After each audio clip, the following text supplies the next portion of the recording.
Ça,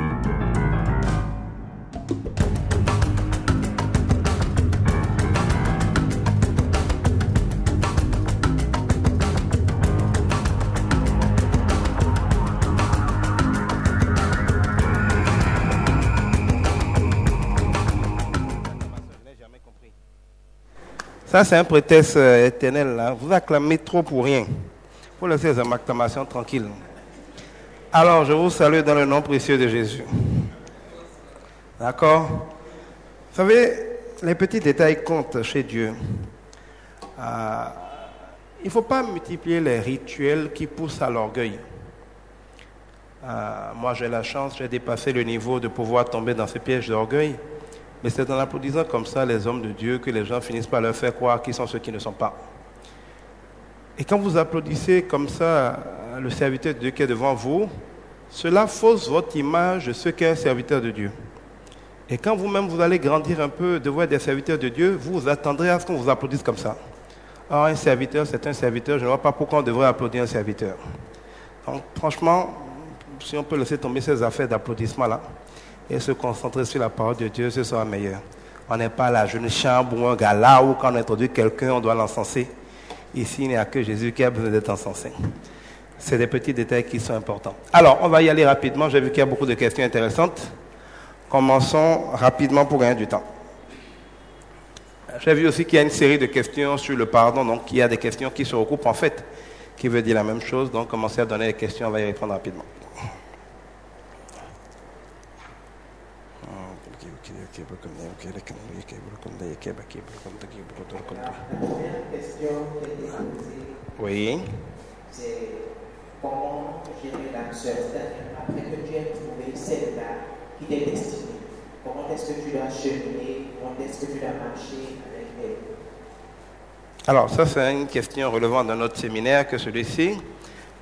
Mais disons que on doit avoir pour tout le monde, en règle générale, de l'amour agapao. C'est-à-dire que ce n'est même pas seulement une question d'âme sœur. Entre chrétiens, nous devons tous avoir de l'amour l'un pour l'autre. Cet amour dont nous parlons est défini dans 1 Corinthiens 13. C'est l'amour qui veut le bien de l'autre. C'est l'amour qui pense le bien de l'autre. C'est l'amour qui prie pour l'autre. C'est l'amour qui soutient l'autre. C'est l'amour qui pardonne l'autre. C'est l'amour qui est patient envers l'autre. C'est l'amour qui... Bref, c'est l'amour de Dieu. C'est l'amour qui dit la vérité. C'est l'amour qui perdure, quoi qu'il en soit. Il faut peut-être qu'on trouve 1 Corinthiens 13. Parce que même quand on parle de pardon, c'est fondamental de comprendre l'amour au sens de Dieu. Les sentiments d'amour biaisés et truqués par le diable ont été tellement omniprésents que quand on parle d'amour, il est facile de ne même pas parler de la même chose que Dieu. Ce dont Dieu parle quand il parle d'amour, on va le voir dans 1 Corinthiens 13. On va peut-être commencer à partir du début du verset. Je veux parler les langues des hommes et les langues des anges. Mais si je n'aime pas les autres, je suis seulement une cloche qui sonne, une cymbale bruyante. Je peux avoir le don de parler au nom de Dieu, donc prophétiser. Je peux comprendre tous les mystères et posséder toute la connaissance. Je peux avoir une foi assez grande pour déplacer les montagnes. Mais si je n'aime pas les autres, je ne suis rien. Je peux distribuer toutes mes richesses à ceux qui ont faim. Je peux livrer mon corps au feu. Mais si je n'aime pas les autres, je n'y gagne rien. Ça veut dire que tout cela n'est pas encore de l'amour. Vendre ses biens, tout ça, ce n'est pas encore de l'amour. Or, beaucoup de gens pensent que dès on est l'alliance, on va donner un peu de rien à quelqu'un pour musiquer à quelqu'un, c'est de l'amour. Non, la Bible dit, avec tout ça là, ce n'est pas encore de l'amour. L'amour est patient. L'amour rend service. L'amour n'est pas jaloux. Il ne se vante pas. Il ne se gonfle pas d'orgueil. L'amour ne fait rien de honteux. Il ne cherche pas son intérêt. Il ne se met pas en colère. Il ne se souvient pas du mal. Il ne se réjouit pas de l'injustice, mais il se réjouit de la vérité. L'amour excuse tout. Il croit tout. Il espère tout. Il supporte tout. L'amour ne disparaît jamais. Je vous rappelle, par ailleurs, que quand on a demandé à Jésus quel était le plus grand commandement, Jésus a dit clairement que le commandement qui regroupait, qui résumait tous les commandements, c'était aime Dieu plus que tout et aime ton prochain comme toi-même. C'est-à-dire qu'en réalité, Jésus est amour, puisque Dieu est amour. Et Jésus est la parole, puisque la parole fait chair. Cela veut dire que si vous faites un peu de mathématiques, si Jésus est égal à amour et Jésus est égal à parole, cela implique que parole est égale à amour. Le résumé de l'amour, c'est toute la parole de Dieu de Genèse à Apocalypse. Tout ce que Dieu dit dans la Bible pourrait se résumer en disant « Aime-moi et aime ton prochain comme toi-même ». Quand on dit que quand quelqu'un te fait mal, de l'appeler d'abord, de lui parler. S'il ne t'écoute pas, d'appeler un deuxième témoin de lui parler. S'il ne t'écoute pas, d'aller au niveau de l'assemblée. Et s'il ne t'écoute pas seulement, on pourra l'exclure. C'est une démarche d'amour. Quand on te dit ne te couche pas sur une colère, c'est une démarche d'amour. Quand on te dit que celui qui est en train de se courber, il ne faut pas le casser, il faut lui tendre la main, c'est une démarche d'amour. Quand on te dit de ne pas te réjouir du mal des autres, c'est une démarche d'amour.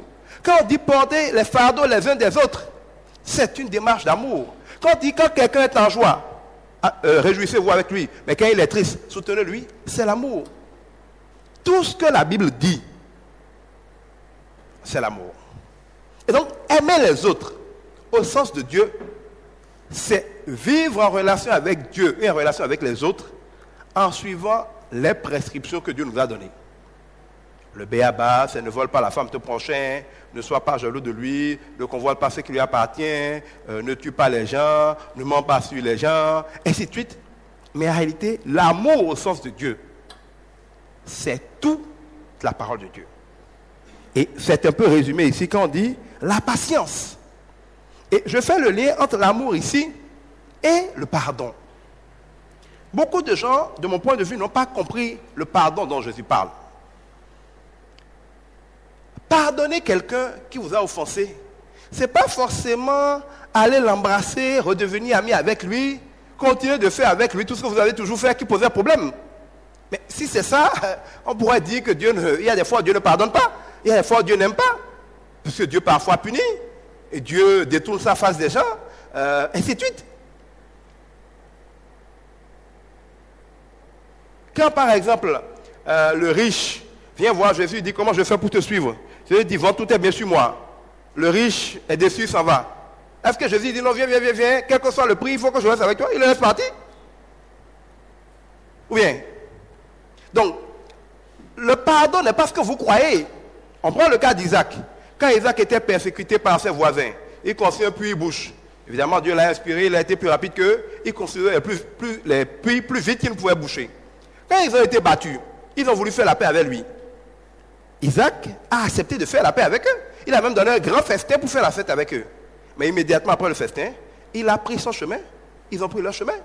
Quand Dieu a mis à cœur à Jacob d'aller se réconcilier avec son frère Esau, Jacob s'est humilié, il est parti voir Esau. Il a fait la paix avec lui. Mais quand Esau a dit, suis-moi, nous allons aller, il dit, j'arrive. Ou bien, il a dit, j'arrive, il a dit qu'il n'est jamais revenu. Ça nous enseigne beaucoup de choses. La Bible nous dit d'être prudent, d'être simple comme la colombe, et d'être prudent comme le serpent. Ça fait partie des caractéristiques de l'amour et du pardon. L'amour dont Dieu parle, et le pardon de mon sens, de mon point de vue, c'est de ne jamais, comment dirais-je, pardonner quelqu'un, c'est accepter de ne jamais arrêter de l'aimer. Je pourrais résumer les choses comme je les comprends comme ça. Pardonner, c'est accepter de ne jamais arrêter d'aimer. Le pardon qui doit toujours être renouvelé sans cesse, c'est le fait de demeurer toujours en situation de manifester de l'amour pour cette personne, quoi qu'elle fasse. 7 fois, 77 fois, c'est-à-dire à l'infini, sans que rien ne puisse l'arrêter, parce que l'amour ne périt jamais. Vous devez manifester l'amour de Dieu pour les gens, quoi qu'ils aient fait. Même, écoutez, Jésus sur la croix. Et ils sont en train de le poignarder, de le déchiqueter, de le clouer. Et il dit, Père, pardonne-leur, parce qu'ils ne savent pas ce qu'ils font. Ça ne veut pas dire qu'il a envie d'aller dormir dans leur lit et qu'il va les embrasser s'ils descendaient de la croix. Mais il a dit, pardonne-leur. Quand il est descendu de la croix, il n'est pas retourné vivre avec les pharisiens ou avec les gens qui l'ont crucifié. Il est parti au ciel, n'est-ce pas? Donc, on ne vous demande pas quand on demande de pardonner. Une femme est prostituée, vous la retrouvez dans votre lit 3 fois avec différents copains. Pardonner, ce n'est pas de continuer à sortir avec elle sous prétexte que Dieu a dû pardonner. Non, ça c'est de la stupidité. Quelqu'un essaie de te poignarder. Chaque fois tu le supportes avec le couteau, laisse-le pour te poignarder. Le pardon, ce n'est pas dit dors dans mon lit, ce n'est pas que Jésus a été te pardonner et de t'endormir avec lui à côté de soi. Non, ça c'est pas le pardon, ça c'est l'imbécilité. Un chrétien n'est pas censé être un crétin. Quand la Bible dit d'être prudent comme un serpent, aucun serpent ne va mettre sa tête là où tu viens de poser le pied. Et quand on regarde par exemple dans la Bible, Jésus dit quand vous allez dans une ville, si on vous reçoit demeurez-y, on ne vous reçoit pas secouer la poussière de vos pieds par terre. Il dit si vous êtes persécuté quelque part, quittez cette ville, allez dans une autre ville, n'est-ce pas? Alors si tu es persécuté quelque part, tu dois rester là sous prétexte de pardon? Non. Il faut prendre la Bible dans son ensemble pour comprendre le vrai sens du mot amour. Le vrai amour est que pardonner veut dire de ne jamais arrêter de donner. C'est que l'amour est patient.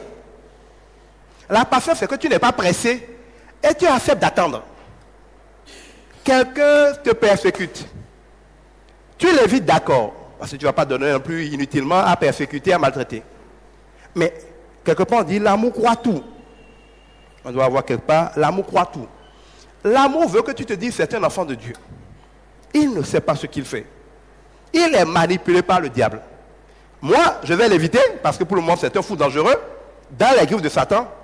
Mais je n'arrêterai pas de l'aimer de l'amour de Dieu. Chez moi, au lieu de dire Seigneur, détruis-le, tue-le, punis-le, fais qu'il souffre, je vais dire Seigneur, pardonne-le. Il ne sait pas ce qu'il fait. Tu as dit Seigneur de ne pas combattre la chair et le sang, mais les esprits qui les animent. Je crois donc que ce n'est pas lui qui est méchant. C'est le diable qui le manipule. C'est le démon qui le manipule. Tu as dit que j'ai le pouvoir de chasser les démons. Pas amour pour lui. Malgré tout ce qu'il m'a fait, je le pardonne et je déclare qu'il a libéré de ces démons. C'est-à-dire que l'amour veut que, tout en l'évitant, parce qu'il est dangereux, dans ta distance, tu fasses tout ce que Dieu te permet de faire. Demander pardon pour lui, intercéder pour lui, demander qu'il soit béni. La meilleure manière de savoir qu'on a pardonné quelqu'un, c'est de pouvoir prier sincèrement avec foi pour lui. Ce n'est pas d'aller le voir et de faire la comédie, ce n'est pas de continuer à subir les mêmes choses. Il y a des situations où vous n'aurez pas le choix que de partir, de vous éloigner.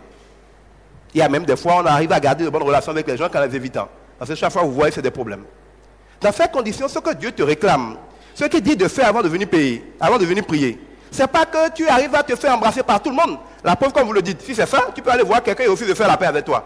Ça veut dire que Dieu ne va pas écouter ta prière. Non. Dieu dit, autant que cela dépend de vous, soyez en paix avec tout le monde. La Bible est claire. Autant que cela dépend de vous. Vous comprenez ce français-là? Pour ce qui vous concerne, si ça ne devait tenir qu'à toi, ce n'est pas toi qui vas la voir, qui ne va jamais la saluer. Dis-lui bonjour. Si elle ne te répond pas, ce n'est pas ton problème. Autant que cela dépend de toi, tu étais en paix avec elle. Dans ton cœur, tu n'es pas ailleurs, Dieu va la punir. Quand est-ce qu'elle va mourir? Tous ces enfants vont se gâter. Elle va souffrir, puis tu pries pour ça tous les jours, tu espères ça. Ça, c'est que tu ne l'as pas pardonné. Mais c'est quoi que la personne ait fait? Tu peux avoir le cœur en paix. Seigneur ne sait pas ce qu'elle fait. Seigneur ne sait pas ce qu'il fait. Touche-le. Rencontre-le quand tu as rencontré Saul sur le chemin de Damas. Ouvre-lui les yeux. Que les esprits mauvais qui la manipulent sortent. Que cet esprit d'alcool qui le prend et puis détruit tout là. Hey, tu t'éloignes. Mais en esprit, tu continues de manifester l'amour. Tu continues d'être patient. Même si ça prend 5 ans, 10 ans, la patience, tu dis, c'est pas trop tard. Tant qu'il y a de la vie, il y a de l'espoir. Ça peut être la veille de sa mort que tu vas le toucher. Tu continues d'espérer. Ça ne veut pas dire que tu espères que vos relations soient les mêmes. Si c'était par exemple ton mari et que tu l'as quitté, ce dont je dis, ce n'est pas que tu t'éloignes en attendant que vous vous mettez forcément ensemble. Si Dieu te convainc que c'est fini, c'est fini. Mais tu peux ne plus rien avoir en termes de couple avec la personne. Mais l'amour qui ne périt jamais, c'est que tu ne dois jamais arrêter de prier pour la personne. Jamais arrêter d'avoir pitié pour la personne. Jamais arrêter de demander pardon à Dieu pour la personne. Au moins pour le salut de son âme. Au moins pour qu'il rencontre Dieu. Au moins pour qu'un jour il puisse venir dire, Dieu est grand. Parce que quand quelqu'un rencontre Dieu, même le mal qu'il t'a fait va venir te le confesser. Parce qu'il va découvrir qu'il était dans l'erreur. La plus grande victoire d'un homme face à ses persécuteurs, c'est quand ces derniers tombent à ses pieds pour confesser qu'on son Dieu est grand. Et Dieu dit d'ailleurs qu'il va livrer nos ennemis à nos pieds. Et comme je disais à mon épouse la dernière fois, Dieu ne livrera vos ennemis à vos pieds que quand vous avez atteint un niveau de maturité où à vos pieds, vous ne les tuerez pas. Si tu as le niveau de maturité et de non-pardon, Où Dieu sait que s'il te livre tes ennemis, tu vas les tuer. Il ne te livrera aucun ennemi. Parce que Dieu ne veut pas la mort du pécheur, mais il veut que le pécheur se répande. Mais quand tu as atteint la maturité spirituelle du pardon, et que quel que soit ce que les gens t'ont fait, tu peux t'éloigner, tu peux prendre tes distances, mais tu as cet amour de Dieu qui ne va pas les écraser, qui va être patient. On dit l'amour est patient. L'amour rend service. Quelqu'un t'a persécuté, il t'a envoyé en prison. Un jour, lui, il a fait quelque chose, veut l'enfermer. Il se fait celui qui veut l'enfermer, ton frère. Il te suffit de dire, laisse-le, on va le laisser. Est-ce que tu vas croiser les bras, le laisser enfermer? Ou malgré que lui t'a fait enfermer pendant 10 ans, tu vas en tant que chrétien dire, mon frère, libère-le, ne l'enferme pas. C'est ça le pardon. Ce n'est pas d'aller l'embrasser, le pardon. Il y a des gens qui vont aller embrasser la personne, mais quand ça va arriver là, c'est eux-mêmes qui vont pousser pour qu'on l'enferme. Le vrai pardon, c'est que tu peux l'avoir évité tout ce temps. Mais quand son bonheur est dans tes mains, tu lui rends quand même service. C'est pour ça la Bible dit quoi? Que faire du bien à son ennemi, c'est amasser des charbons ardents sur sa tête. Pendant longtemps, j'ai mal compris ça comme beaucoup de chrétiens. Parce que vous savez, quand on vient du monde et puis Dieu nous oblige à pardonner, tout ce qui nous offre au moins comme moyen de vengeance, là, au début, on est content. On se dit, bon, si on pardonne les ennemis, c'est qu'on est en train de mettre des brins sur leur tête. Au moins, c'est une punition. Et Dieu a fini par me révéler que non, c'est pas de ça qu'il parle. Quand on dit amasser des charbons ardents sur sa tête, il y avait chez les Juifs et consorts une technique pour faire fondre des métaux ou des choses dures. On amassait du charbon ardent sur eux et donc on les faisait prendre un peu en sandwich dans le feu. Et ça permettait aux choses les plus dures qui résistaient à certains niveaux de feu de ne pas résister et de fondre. La révélation de faire du bien à ses ennemis, c'est amasser du charbon ardent sur leur tête. C'est que l'une des meilleures manières de briser l'orgueil, de briser la résistance, de briser l'entêtement dans la vie d'un homme, et de le convaincre de pécher. Parce que la finalité de Dieu, il dit, il ne veut pas la mort du pécheur, mais qu'il se répande. La plus grande victoire d'un chrétien, ce n'est pas quand son ennemi est malheureux, c'est quand son ennemi dit, j'avais tort, Dieu est grand, je demande pardon à Dieu. Prie pour que Dieu me pardonne, comme on l'a vu avec Job. C'est ça la plus grande victoire du chrétien. Quand Dieu dit aux trois là d'aller voir Job et de demander à Job de prier pour eux, ça veut dire que Dieu a livré ces trois là au pied de Job. Et nous l'avons vu ici, c'est pendant que Job était en train de prier pour eux. Parce qu'il a accepté de prier pour eux. S'il n'avait pas pardonné, il n'aurait jamais accepté de prier pour eux. Malgré tout ce qu'ils lui ont fait, Job dit d'accord, venez, je vais prier pour vous. Il a obéi. Ce n'est pas une question de plaisir. Ça peut ne pas te plaire. Mais c'est une question d'action. Dieu a dit de prier pour les gens. Quoi qu'il m'ait fait, je dois prier pour eux. Mais la Bible nous dit que c'est pendant que Job priait pour eux que lui-même il a été restauré et que Dieu a renouvelé au centuple toutes ses bénédictions. C'est pendant que vous pardonnez les autres. C'est pendant que vous leur faites du bien. Malgré toutes les raisons que vous avez de ne pas leur faire le bien, que Dieu vous pardonne, vous aussi, et vous fait du bien parce que chacun de nous est toujours en quelque chose coupable. Et quand vous avez affaire à des gens qui sont têtus, qui sont orgueilleux, parfois l'évangélisation, les messages, les discours ne les touchent pas. Ils sont de marbre, ils ont un cœur de pierre. Mais quand Dieu les humilie de manifester son amour au moment où il le mériterait le moins, c'est l'une des choses qui fait fondre le plus leur cœur. Quand un gars comme Paul va tuer des chrétiens, Dieu le frappe de cécité, et c'est un chrétien qui vient lui poser les mains pour lui ouvrir les yeux. Après ça, c'est difficile de sortir de là persécuteur de chrétiens. Il n'y a pas plus grande humiliation pour un méchant que de voir sa vie tenir au bout d'un fil que tient le chrétien, qui aurait pu le lâcher, mais qui dit, à cause de Dieu, je te sauve. C'est l'une des choses les plus puissantes pour faire fondre les derniers cœurs qui ne sont pas destinés à la perdition. Et donc Dieu nous dit que cet amour, capable, quelles que soient les situations, ce n'est pas que tu es heureux, mais de manifester cet amour, d'être patient, de rendre service, de ne pas être jaloux. Quelqu'un t'a fait du mal et tu vois que Dieu l'a béni. Est-ce que tu es heureux pour lui? Est-ce que tu peux rendre grâce à Dieu pour lui? Pour dire merci Seigneur parce que tu l'élèves. Élève-le encore plus et montre que tu es vivant. Tu peux le faire? Aimer, pardonner, c'est ça. Ce n'est pas dire je l'ai pardonné. Ce n'est pas courir aller l'embrasser alors que dans ton cœur tu es encore furieux. Est-ce que tu peux ne pas être jaloux? Quand tu aimes quelqu'un, est-ce que tu peux ne pas vouloir posséder la personne comme si la personne était ta chose? L'amour ne se vante pas. Est-ce que par exemple ce type qui était en train d'aller en prison après t'avoir enfermé toi-même, tu l'as sauvé? Est-ce que quand tu sors de là, tu fais savoir tout contre nous, vous voyez, maintenant c'est moi qui l'ai sauvé. Il allait en prison hier, c'est moi qui l'ai sauvé. Si tu te vantes, ce n'est pas de l'amour. Parce que la Bible dit ce que la main droite a fait, que la main gauche ne le sache pas. C'est ça le vrai amour. Et le pardon, c'est de ne jamais arrêter le processus de l'amour parce qu'on a été offensé par quelqu'un. L'amour ne se gonfle pas d'orgueil. L'amour ne fait rien de honteux. Il ne cherche pas son intérêt. Il ne se met pas en colère. Quelle que soit la persécution, tu dois réagir avec paix, avec la maîtrise de soi. Il ne se souvient pas du mal. Quand vous dites, celui qui a fait ça chaque fois, et puis il refait ça encore, est-ce que je dois lui pardonner? Et que les autres fois, tu n'as pas oublié? Évidemment, si c'est dans la logique, est-ce que je continue à fréquenter la personne comme si de rien n'était? De toute évidence, non. Donc, dissocier le fait de poursuivre une relation du fait de pardonner. Vous n'êtes pas obligé de poursuivre une relation. On va le voir par exemple dimanche prochain, mais il y a des moments où la Bible dit de couper des relations avec telle catégorie de personnes. Si quelqu'un est dans le péché, fuyez-le. Si quelqu'un est dans l'impudicité, fuyez-le. Ne te tiens pas sur le chemin des méchants. Ne fais pas ci, ne fais pas ça. Alors, donc la Bible nous instruit parfois de nous éloigner clairement de certaines personnes. La Bible va jusqu'à dire que si tu évangélises quelqu'un ne veut pas, de laisser secouer la poussière de tes pieds contre lui. Alors, si tu évangélises quelqu'un, il te gifle, il veut te tuer, et tu t'éloignes de lui. Est-ce que ça veut dire que tu ne l'as pas pardonné, que tu dois être dans tes jetés par jusqu'à ce qu'il t'ait tué? Mais c'est pour ça que la Bible a dit. Mais même quand tu es parti, qu'est-ce que tu fais? Si ce gars-là, demain, vient dire, je m'étais trompé, finalement Dieu est grand, je vais donner ma vie à Jésus. Je dis, fou que tu m'avais insulté hier, non? Ça, tu ne l'as pas pardonné. Tu n'as pas oublié le mal qu'il t'a fait. Si les chrétiens devaient se rappeler le mal que Paul a fait, jamais n'allait accepter qu'il devienne un apôtre. Il a fallu qu'en tant que chrétien, il soit capable d'oublier le mal que Paul a fait à des gens comme Étienne pour accepter de le recevoir. Donc, c'est ça le vrai amour. Et le pardon, c'est le fait, autant que cela dépend de vous, de manifester, vous allez voir ça dans 1 Corinthiens 13 à partir du verset 4 jusqu'au verset 8. Et ça se termine par l'amour ne disparaît jamais. Donc, il n'y a pas de condition, il n'y a pas de situation dans laquelle manifester l'amour de Dieu aux gens doit s'interrompre. Parce que même à la croix, Christ a continué de manifester l'amour. Sa mort même était un acte d'amour. Et donc, la Bible dit quoi? Dieu a tant aimé le monde qu'il a donné son Fils unique en sacrifice pour nous. Donc, même donner ta vie et mourir parfois est un acte d'amour. Donc, il n'y a pas de situation dans laquelle tu as le droit d'arrêter de manifester cet amour. Mais je suis d'accord, il y a beaucoup de situations où tu peux éviter de marcher avec des gens. La Bible dit, 2 hommes ne marchent pas ensemble s'ils ne se sont pas accordés.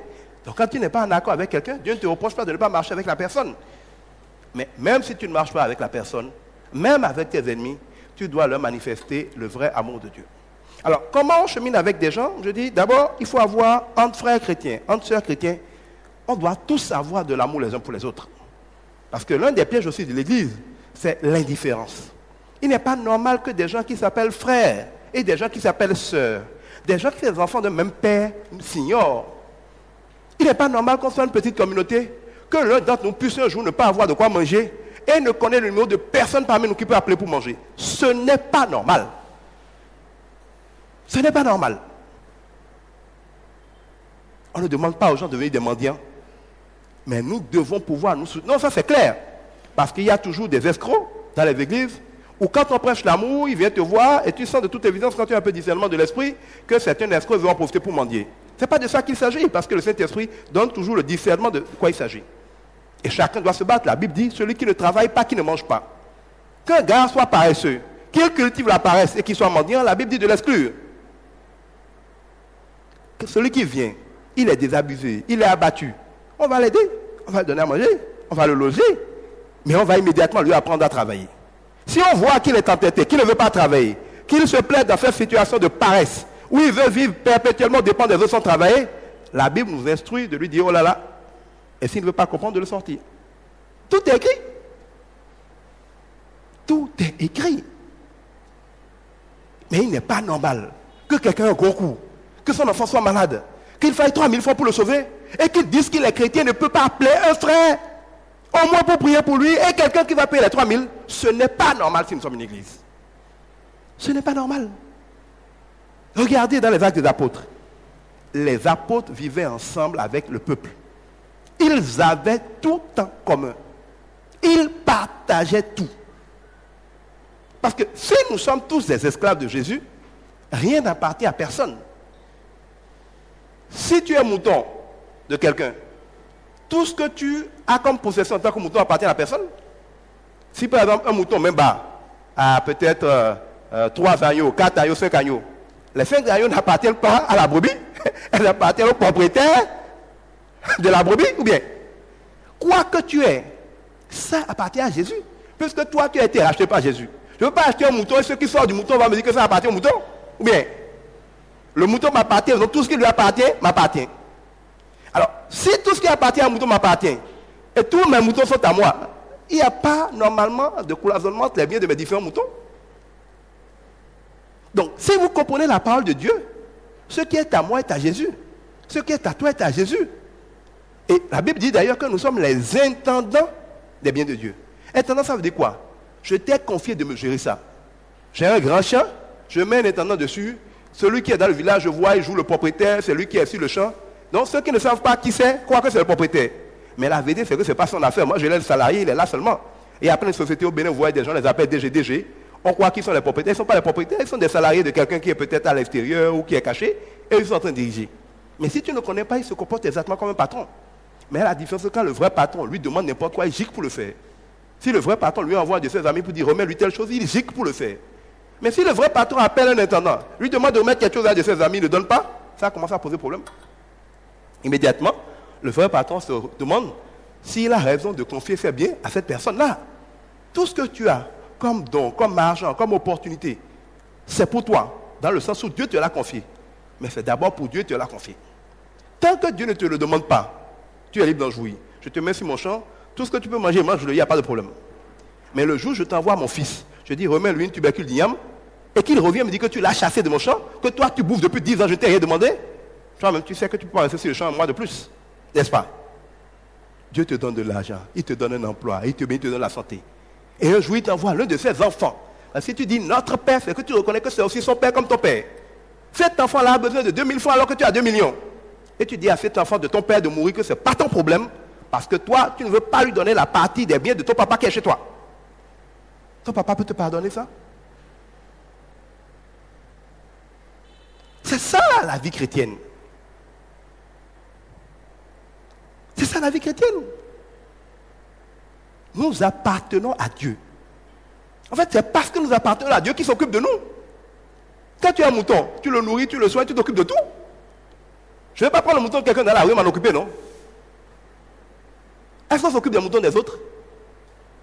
Alors, ce que vous oubliez, c'est que ce qui fait que Dieu s'occupe de vous, c'est le fait que vous lui appartenez. C'est pour ça que je vais donner ma vie à Jésus. C'est ça qui te qualifie pour commencer à être béni. Mais quand tu deviens la propriété de quelqu'un, comment tu peux discuter ce qui t'appartient avec la personne alors qu'il t'a acheté tout entier? Donc, quand tu as quelque chose et que Dieu te demande de le remettre à un autre de ses enfants, tu n'as même pas le choix. Si tu as la conviction que c'est Dieu qui te l'a demandé, parce qu'il y a aussi beaucoup d'escroquerie. Et c'est pour ça que, en tout cas moi, je l'ai reçu de Dieu, je lui rends grâce. Quand Dieu commence à te demander de bénir les gens, il te donne souvent le don de discernement des esprits. Quand quelqu'un vient te voir et te demande un service, tu discernes le cœur et l'esprit qui l'anime. Tu sais si c'est quelqu'un qui a sincèrement besoin que Dieu veut que tu aides. Tu sais si c'est quelqu'un que Dieu ne veut pas que tu aides. Tu sais si c'est un escroc. Tu sais si c'est un manipulateur qui veut juste te dire, bon, les chrétiens là, ils sont généreux, donc je vais en abuser. Dieu te donne, quand tu regardes des gens comme ça, tu discernes qu'est-ce qu'ils ont dans le cœur. Et ça te permet de faire le bien quand Dieu te demande, mais de ne pas être manipulé par Satan pour dilapider les ressources du royaume à des gens que Dieu ne t'a pas envoyés. Et l'un des signes qui vous permettront de discerner qui Dieu vous a envoyé, c'est que Dieu n'enverra jamais quelqu'un vous demander ce qu'il ne vous a pas donné. Si tu n'as rien en poche, et que quelqu'un veut te demander 100 francs, il dit que Dieu m'a dit de te demander 100 francs, alors que tu n'as rien en poche, c'est faux.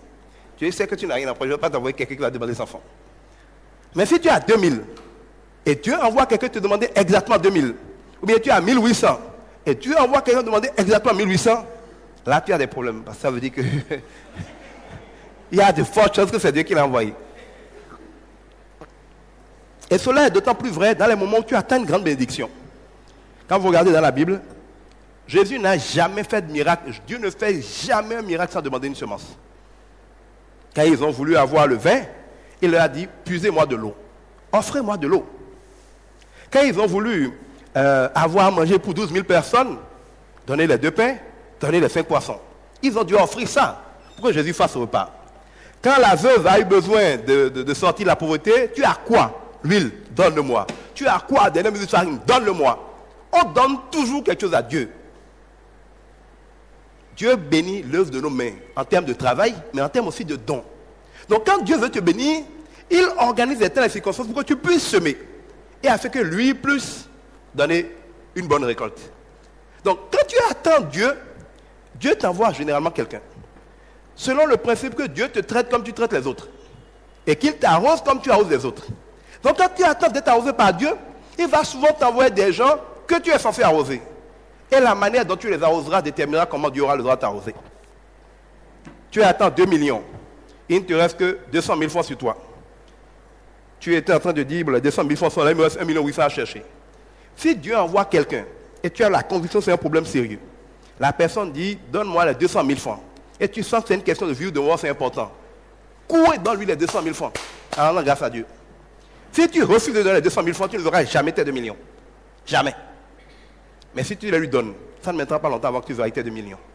Parce que Dieu, en fait, a enclenché le processus de ta bénédiction en te permettant de semer dans la vie de quelqu'un de plus petit que toi, ce qui le qualifie, ce qui lui donne le droit légal de permettre que quelqu'un de plus grand que toi sème dans ta vie. Et donc, vous devez connaître ces principes-là. Donc, quand on parle d'une église, nous sommes des frères. Et c'est ça qui fait là. On dit, la Bible dit, mais personne n'en avait trop. Personne ne manquait du nécessaire. Parce que, ensemble, il devrait toujours y avoir une solution. J'insiste, Dieu ne veut pas des paresseux. Mais des gens de bonne foi ne devraient jamais dans une église manquer du nécessaire. Jamais. Et d'ailleurs, j'y pense. Normalement, une église ne devrait même jamais être fermée.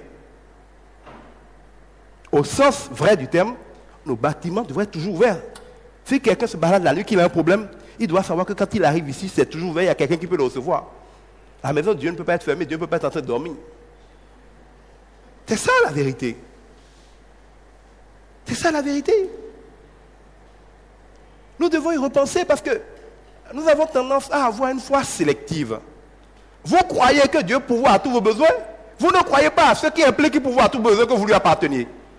Donc vous croyez une partie de la vérité, vous refusez de croire l'autre. Mais ce qui fait que Dieu vous bénit, c'est aussi ce qui fait que tout ce que vous avez lui appartient.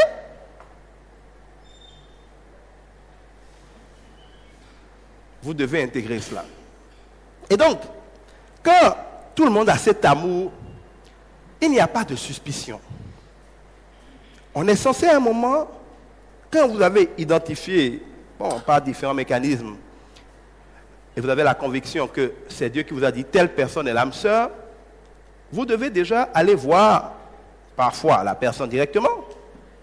Il y a plusieurs méthodes. Certains vont voir la personne directement et poliment lui disent, j'ai reçu la conviction de Dieu que nous avons peut-être une destinée ensemble. Est-ce que par hasard, Dieu t'a dit quelque chose à toi? Parfois, non. Donc la personne, si elle est une vraie chrétienne, demandera à prier. Laissez-moi le temps, je vais prier. Et vous devez maintenant prier ensemble, elle aussi va prier de son côté pour que Dieu lui donne la même conviction.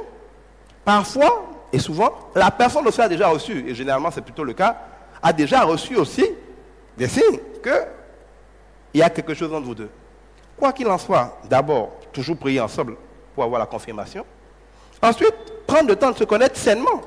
Il y a plein de choses qu'on peut faire de manière saine. Se fréquenter de manière saine, savoir qui on est, comment on voit la vie, qu'est-ce qu'on a comme parcours, se découvrir, on vient de quelle famille, ainsi de suite. Comment on voit la vie. Il faut se connaître. Parce que, comme je le disais à quelqu'un la dernière fois, ce n'est pas parce que nous devons faire la volonté de Dieu que le mariage va devenir une formalité spirituelle. J'ai vu des couples qui sont promis au mariage, des couples chrétiens, et l'homme, je sentais qu'il avait un problème, c'est qu'il avait l'impression, et je trouve qu'il avait raison, que la femme disait toujours, bon, comme Dieu a dit, comme j'ai rêvé que, comme Dieu a donné la conviction, et l'homme, il n'osait pas dire, mais sa question, c'était à peu près de dire, mais attends, si je comprends bien, si ce n'est pas que Dieu a dit, bon, je l'intéresse particulièrement, c'est parce que Dieu a dit de m'épouser qu'elle veut m'épouser. Mais il n'arrivait pas à exprimer ça. Mais je dis, après tout, un mariage, c'est d'abord de l'amour. Si Dieu vous a vraiment destiné à être ensemble, à mon avis, l'un des signes, c'est qu'il va faire en sorte que vous vous attirez l'un l'autre. Mais tu ne peux pas rencontrer quelqu'un qui te dégoûte. On appelle ça le texte des temps et des circonstances. Quand Dieu bénit quelque chose, il synchronise les temps et les circonstances dans cette direction. Dieu ne peut pas te destiner à quelqu'un et quelque chose que vous faites, la personne te répugne en permanence. Il y a quelque chose qui n'est pas clair. Peut-être que vous êtes destinés l'un à l'autre, peut-être que le moment n'est pas encore venu. Parce que si Dieu agrée les voies d'un homme, il incline même le cœur de ses ennemis en sa faveur. Donc Dieu ne peut pas vouloir que j'épouse une femme et ne pas incliner mon cœur en sa faveur. Ça pose un problème. Donc oui, il faut demander la validation de Dieu. Il faut demander la caution de Dieu. Mais il ne faut pas passer à l'autre extrême de faire comme si c'était un calcul spirituel ou une machine religieuse qui détermine qui vous allez épouser. Au risque après de devoir faire comme madame pour dire à Dieu, la femme que tu m'as donnée, c'est elle qui m'a donné les œufs, fruits, la j'ai mangé. Non. Dieu va vous aider à choisir, il va vous indiquer son choix. Mais si c'est vraiment son choix, vous devriez pouvoir admettre honnêtement que oui, vous vous aimez, que oui, vous êtes attirés l'un par l'autre. Et que pour des raisons au-delà du spirituel, quand vous parlez, quand vous vous découvrez, vous avez envie de vivre ensemble. Que quand vous êtes ensemble, vous sentez que vous êtes fait pour être ensemble, que vous avez des projets communs, que vous avez une vision commune. Si Dieu vous met avec la personne qui vous a destiné, vous allez sentir automatiquement qu'il y a de la synchronisation dans vos vies. Que de toute éternité, Dieu avait déjà préparé que vous viviez ensemble. Et donc, il faut prendre le temps de s'assurer de tout ça avant de parler de mariage.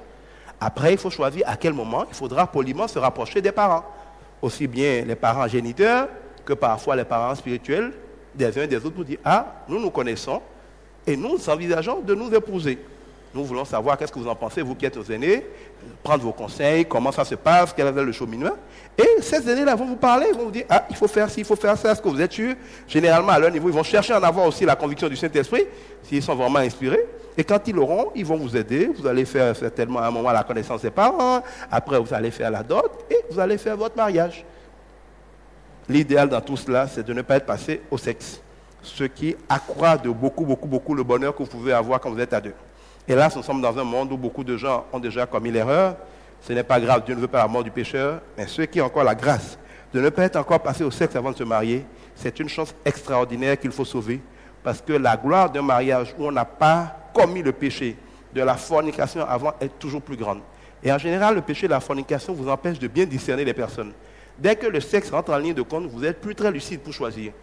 Vous êtes manipulé par le sexe et par la passion, et vous n'avez plus la lucidité qu'il faut pour choisir sur le caractère de la personne. Les signes que quelqu'un qui n'a pas encore eu le sexe verrait et fuirait, quand vous les voyez, vous ne pouvez plus fuir parce que vous êtes alliés par le sexe. Parce que quand deux personnes couchent ensemble, elles font un.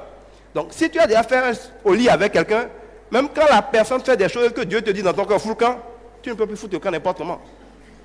Si en plus il y a déjà une grossesse, tu es foutu. Et les femmes sont devenues très dangereuses quand elles se rendent bien justement compte que tu as commencé à comprendre qu'il faut foutre le camp. À ce moment-là, elle va te piéger rapidement, elle va t'appliquer une grossesse. Si tu es chrétien, on va te dire, bon, tu es chrétien, tu as grossé la fille de quelqu'un, tu es obligé de rester. Bon, tu vas bouger ta destinée parce que tu es parti jouer pour quelques minutes de plaisir. L'autre chose qu'il ne faut pas oublier, c'est quoi? C'est que plus vous multipliez les relations avant de vous marier, et plus vous avez des chances de ne pas être heureux dans le mariage. Et c'est là où on voit beaucoup de gens dire, ma femme n'est pas ci, mon homme n'est pas ça. Je leur pose toujours une question. À quoi tu la compares? Ou à quoi tu le compares? Pour dire que ta femme n'est pas si au lit, c'est que tu la compares à quelque chose. Si tu es parti coucher avec plein de prostituées, plein de femmes qui font la simulation, plein de bordels et consorts, qui viennent devant toi parce que tu leur donnes 100 francs, elles jouent les femmes qui vont au 7e ciel pour te blaguer, parce que c'est pour ton argent qu'elles te font ça. Le jour où tu épouses une femme, tu t'imagines qu'elle va te faire la même chose. Bon, en tout cas au début, tu pourrais être surpris. Pas parce qu'elle est mauvaise, mais parce que ce que tu avais vu, c'était le cinéma. Si tu as passé toute ta vie à regarder la pornographie et que tu t'imagines que la vie de couple, c'est la vie des films pornographiques, il y a des chances que tu tombes des nues. Je parle terre à terre pour vous comprendre ce que je suis en train de dire. Donc souvent, si vous multipliez les mauvaises expériences, cela vous pourrit un peu la vie dans votre couple. D'un côté comme de l'autre. Dans tous les cas, comme je dis, Dieu ne veut pas la mort du pécheur, mais dans le plan de Dieu, quand vous pouvez éviter le sexe avant le mariage, vous avancez mieux, vous avancez plus assurément. Et je crois que des couples qui n'ont pas eu de sexe avant le mariage, il est plus facile de se rester fidèle. Dans tous les cas, comme on l'a dit, qui a bu boira. Même si le Saint-Esprit peut changer les gens et que toute chose devient nouvelle, plus tu as multiplié le péché avant de vouloir te stabiliser, plus tu seras tenté de repécher. Parce que tu te rappelleras, tu auras des souvenirs, tu restes tranquille, tu auras des souvenirs du péché. Et celui qui a déjà des souvenirs du péché dans sa tête sera plus facilement attiré à nouveau vers le péché. C'est comme quand vous prenez quelqu'un qui a l'habitude de boire un verre de whisky avant chaque repas. Il lui est plus facile de devenir alcoolique que celui qui déteste l'alcool, qui ne goûte jamais l'alcool. C'est pareil. Si vous avez multiplié la fornication avant le mariage, les chances que vous deveniez un adultère sont beaucoup plus importantes. Alors, c'est quoi l'adultère? L'adultère, c'est les relations hors mariage. Donc, on ne peut commettre d'adultère que quand on est marié. Donc, il faut être marié avec une personne, un homme ou une femme, et allez avoir des relations sexuelles avec quelqu'un hors de ce mariage-là, avec une autre personne avec laquelle vous n'êtes pas marié, là, on parlera d'adultère. La fornication, c'est plutôt la relation sexuelle avant mariage. Donc, il y a fornication, car alors que vous n'êtes pas marié, vous avez une relation sexuelle. L'infidélité, bon, c'est vrai que les gens mélangent l'adultère et l'infidélité, mais l'infidélité n'est pas forcément sexuelle. On peut être infidèle en affaires, on peut être infidèle en amitié. C'est le fait de ne pas être fidèle, c'est-à-dire de ne pas rester loyal, de ne pas tenir à ses engagements, de ne pas rester dans sa parole. Donc l'infidélité, c'est le fait de ne pas honorer sa parole, de ne pas honorer ses engagements, de ne pas rester loyal. Cette infidélité peut se manifester par l'adultère, comme parfois elle peut ne pas se manifester par l'adultère. Donc voilà ce que je pourrais dire entre infidélité et adultère. Une autre question? La seconde question, comment détecter la cause précise d'une prière non exaucée? Je ne sais pas. Première chose, le Saint-Esprit. Le Saint-Esprit nous donne la conviction. Il dit, si quelqu'un manque de sagesse, qu'il me la demande, je la lui donnerai.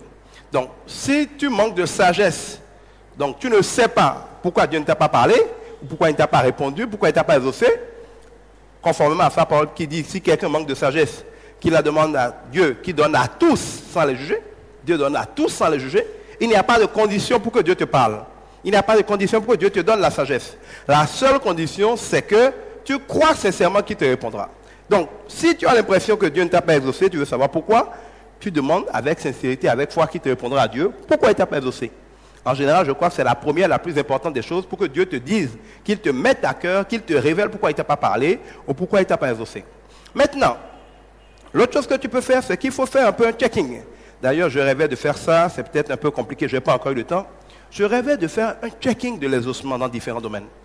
Et c'est l'une des choses que je conseille aux serviteurs de Dieu. Je le fais peut-être un peu intuitivement, mais le jour où j'aurai du temps, je rêve de créer un modèle de cela. C'est-à-dire quoi? Quand je vais par exemple chez un docteur et que je me sens mal, le docteur ne commence pas à me passer au scanner parfait pour savoir qu'est-ce que j'ai. Il y a ce qu'on appelle des signes vitaux. Le docteur va prendre ta tension artérielle, il va prendre ton pouls, il va prendre peut-être ton rythme cardiaque, il va prendre ta température, il va regarder si tu es anémié. Il va regarder 4 ou 5 choses clés et ce qu'il va voir là va lui déterminer qu'est-ce que tu as. En partant des normes, c'est-à-dire quoi? Il fait qu'un homme normal a une température d'à peu près 37 degrés. Il prend ta température. Si tu es à 37, 38, bon, c'est pas normal, mais c'est pas grave. Si tu es à 39, il y a péril. S'il y a 42, tu peux mourir à tout instant. Donc, le médecin connaissant la norme en matière de température, quand il voit ta température hors de la norme, il sait déjà que quelque chose ne va pas.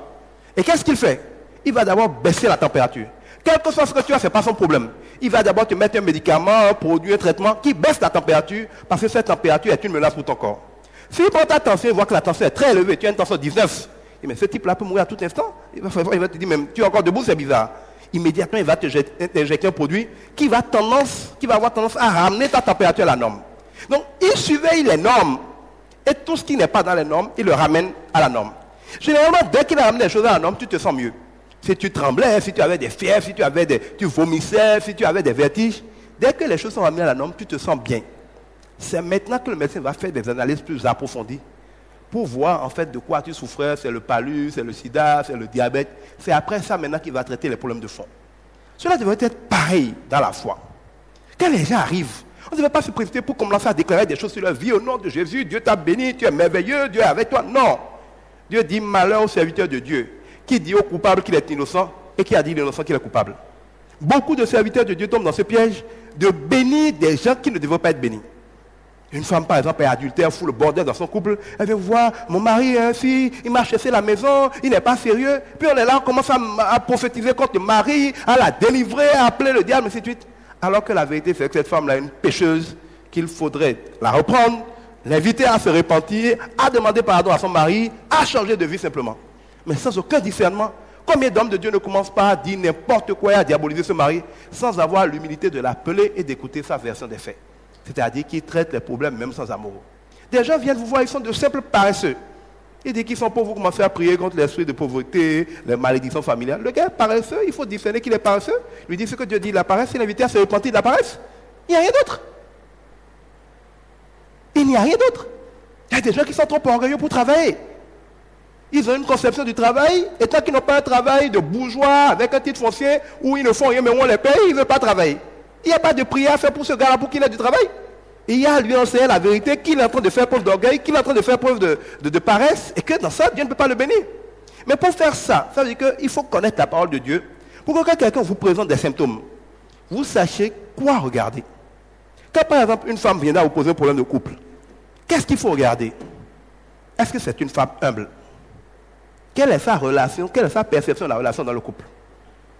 Est-ce que c'est une femme qui sait garder sa bouche ou bien c'est une querelleuse? Parce que Dieu dit qu'une femme querelleuse va avoir son mari dehors, parce qu'il vaut mieux pour le mari dormir dehors que ce soit d'une querelleuse. Est-ce que c'est une femme qui pardonne? Comment ils se sont mis ensemble? Est-ce que c'est un choix de Dieu? Ou bien c'est un gars qu'elle a vu, le même soir elle a couché pour lui, et puis elle est tombée enceinte, ils ont eu un enfant, sans aucune formalité familiale, ils ont commencé à habiter ensemble, ils ont commencé à s'appeler mari et femme, on appelle ça un couple. Est-ce que ça c'est un couple? Pour Dieu, ce n'est pas un couple. Donc, le vrai serviteur de Dieu, qui connaît la parole de Dieu, quand on lui présente un cas, doit regarder en même temps quelques points clés. Selon ces points clés, selon l'inspiration que cet esprit lui donne, généralement, il doit toucher, il va avoir souvent la révélation de quel est le vrai problème. Et généralement, c'est quelques désobéissances à la parole de Dieu qui ont créé toute cette situation. L'obéissance vaut mieux que tous les sacrifices. S'il peut expliquer à cette soeur ou à ce frère, voilà ce que la parole de Dieu dit, voilà ce que tu fais, voilà pourquoi faisant ça, tu as tel problème. Donc, première chose, nous devons demander pardon à Dieu pour ce comportement. Nous devons être sûr que tu veux t'en repentir. Nous allons prier pour que le Saint-Esprit t'aide à t'en repentir. Si tu t'en repens, tes problèmes vont être réglés. Maintenant, si tu as créé des dégâts, s'il faut aller voir ton mari, il faut faire la médiation, ça, c'est des choses qui vont suivre. S'il faut prier pour toi, c'est des choses qui vont suivre. Mais le plus important d'abord, c'est de ramener ton comportement à la norme. C'est pour ça qu'on dit l'obéissance vaut mieux que tous les sacrifices. Si le comportement est anormal, dès que vous le ramenez dans la norme, la situation va s'améliorer. Mais le problème dans nos églises, c'est que les gens ne veulent pas ramener leur comportement dans la norme, mais ils veulent des améliorations. Je ne peux pas avoir une tension de 25, dire qu'on ne touche pas ma tension, mais je veux me sentir bien. Avoir une température de 43, dire vous ne touchez pas ma température, mais je veux me sentir bien. Est-ce que c'est possible? Ce n'est pas possible. Et là, puisque nous sommes dans le mois de l'obéissance, c'est ça l'enjeu de l'obéissance. Quand vous désobéissez, c'est qu'il y a des indices dans votre vie qui sont hors norme. Tant que ces indices sont hors de la norme de Dieu, vous allez souffrir. Et la seule chose qui peut rapidement vous ramener dans le confort, c'est de revenir au comportement de Dieu. Donc chacun de nous, quand il est dans une situation où Dieu ne les ose pas, il doit faire le checking de ce que Dieu dit de sa situation. En général, il trouvera dedans pourquoi Dieu ne les ose pas. Si par exemple tu es pauvre, première question, est-ce que tu payes ta dîme? C'est le béaba. Deuxième question, est-ce que tu es généreux? Parce que Dieu te bénit comme tu donnes. Troisième question, qu'est-ce que tu sèmes? Tu récoltes comme tu sèmes. Tu ne fais jamais aucun effort. Tu ne fais rien pour personne. Tu ne travailles pas. Tu ne fais pas de sacrifice. Tu ne sèmes rien. Tu ne peux rien récolter. Quatrième question, Dieu bénit l'œuvre de tes mains. Tes mains font quoi? Ah, j'ai tel diplôme, je ne te demande pas quel diplôme. Il y a nulle part dans la Bible où il est écrit que Dieu bénit les diplômes. Il bénit l'œuvre de tes mains. Tes mains font quoi? Rien. Donc tu es un paresseux. Pourquoi tu n'as pas travaillé? Ah oui, il n'y a plus beaucoup d'emplois, les gens ne nous reçoivent pas. Ça, la Bible dit que c'est le paresseux. Le paresseux ne sort pas pour travailler parce qu'il dit qu'il y a des lions dehors qui vont le manger. Donc tout ce que tu me cites là, c'est un lion à toi. La Bible appelle ça la paresse. Tu t'es réveillé à 15 ce matin, 10 heures, voilà. La Bible dit que celui qui dort trop, il se réveille à des heures indues, se retourne dans son lit comme une porte sur son gond, est un paresseux. Que la pauvreté le surprendra comme un rôdeur, la misère le tombera dessus comme un braqueur. Tu es paresseux. Alors, tu dis que tu veux faire tourisme, tu ne parles pas anglais. Pourquoi? Ah, je fais le programme d'aller faire anglais au Ghana. Pourquoi tu n'es pas parti? Bon, je suis en train. La Bible dit que celui qui voit un toit troué, il y a une goutte. Il ne se presse pas pour colmater. Il dit demain, jusqu'à ce que le toit s'écroule complètement, est un paresseux. Donc, tu prends quelques points, tu démontres à la personne, techniquement, d'un point de vue de Dieu, voilà pourquoi tu es pauvre. Aucune prière ne peut te sortir dans la pauvreté. Quand tu sèmes tous les jours des comportements que Dieu annonce, c'est des comportements qui vont te mener à la pauvreté. Quand tu vas noter tous ces points, tu rentres, tu te presses pour régler ces problèmes. Tu n'auras pas fini de les régler que tu vas voir la prospérité entrer dans ta vie. Tu peux ne pas avoir tous les biens que tu veux, mais tu vas immédiatement voir un décalage. Une autre chose qu'il faut suivre, et quand on a un problème de prospérité, qu'est-ce que ta bouche dit? La vie et la mort sont au pouvoir de la langue, vous en mangerez les fruits. La plupart des gens pauvres passent leur temps à prophétiser la pauvreté. Je suis pauvre, je n'ai pas d'argent, les temps sont durs. Bon, mon petit commerce là, ma petite entreprise là, moi je suis un enfant de pauvre, moi je n'ai rien, je suis dans mon petit coin. Regardez bien, il y a des gens, tout leur langage est un langage de petitesse et de pauvreté. La vie et la mort sont au pouvoir de la langue. Ta vie ressemble à ce que tu dis. Beaucoup de gens, quand ils ont des problèmes, devraient auditer leur langue. Et ils verront que leur langue n'est que le responsable de ce qu'ils ont. Ainsi de suite. Ensuite, bien mal qui ne profite jamais. Tu as un commerce qui consiste à vendre de la drogue aux jeunes. Tu veux faire quoi avec ça? Dieu va bénir ça? Tu as un commerce qui consiste à vendre de l'alcool pour que les gars sortent de chez toi complètement sous pour aller taper leurs femmes, pour aller enceinter les filles du quartier et pour devenir des braqueurs. Dieu va te bénir? Tu es un vendeur de canif pour les braqueurs. Dieu va te bénir?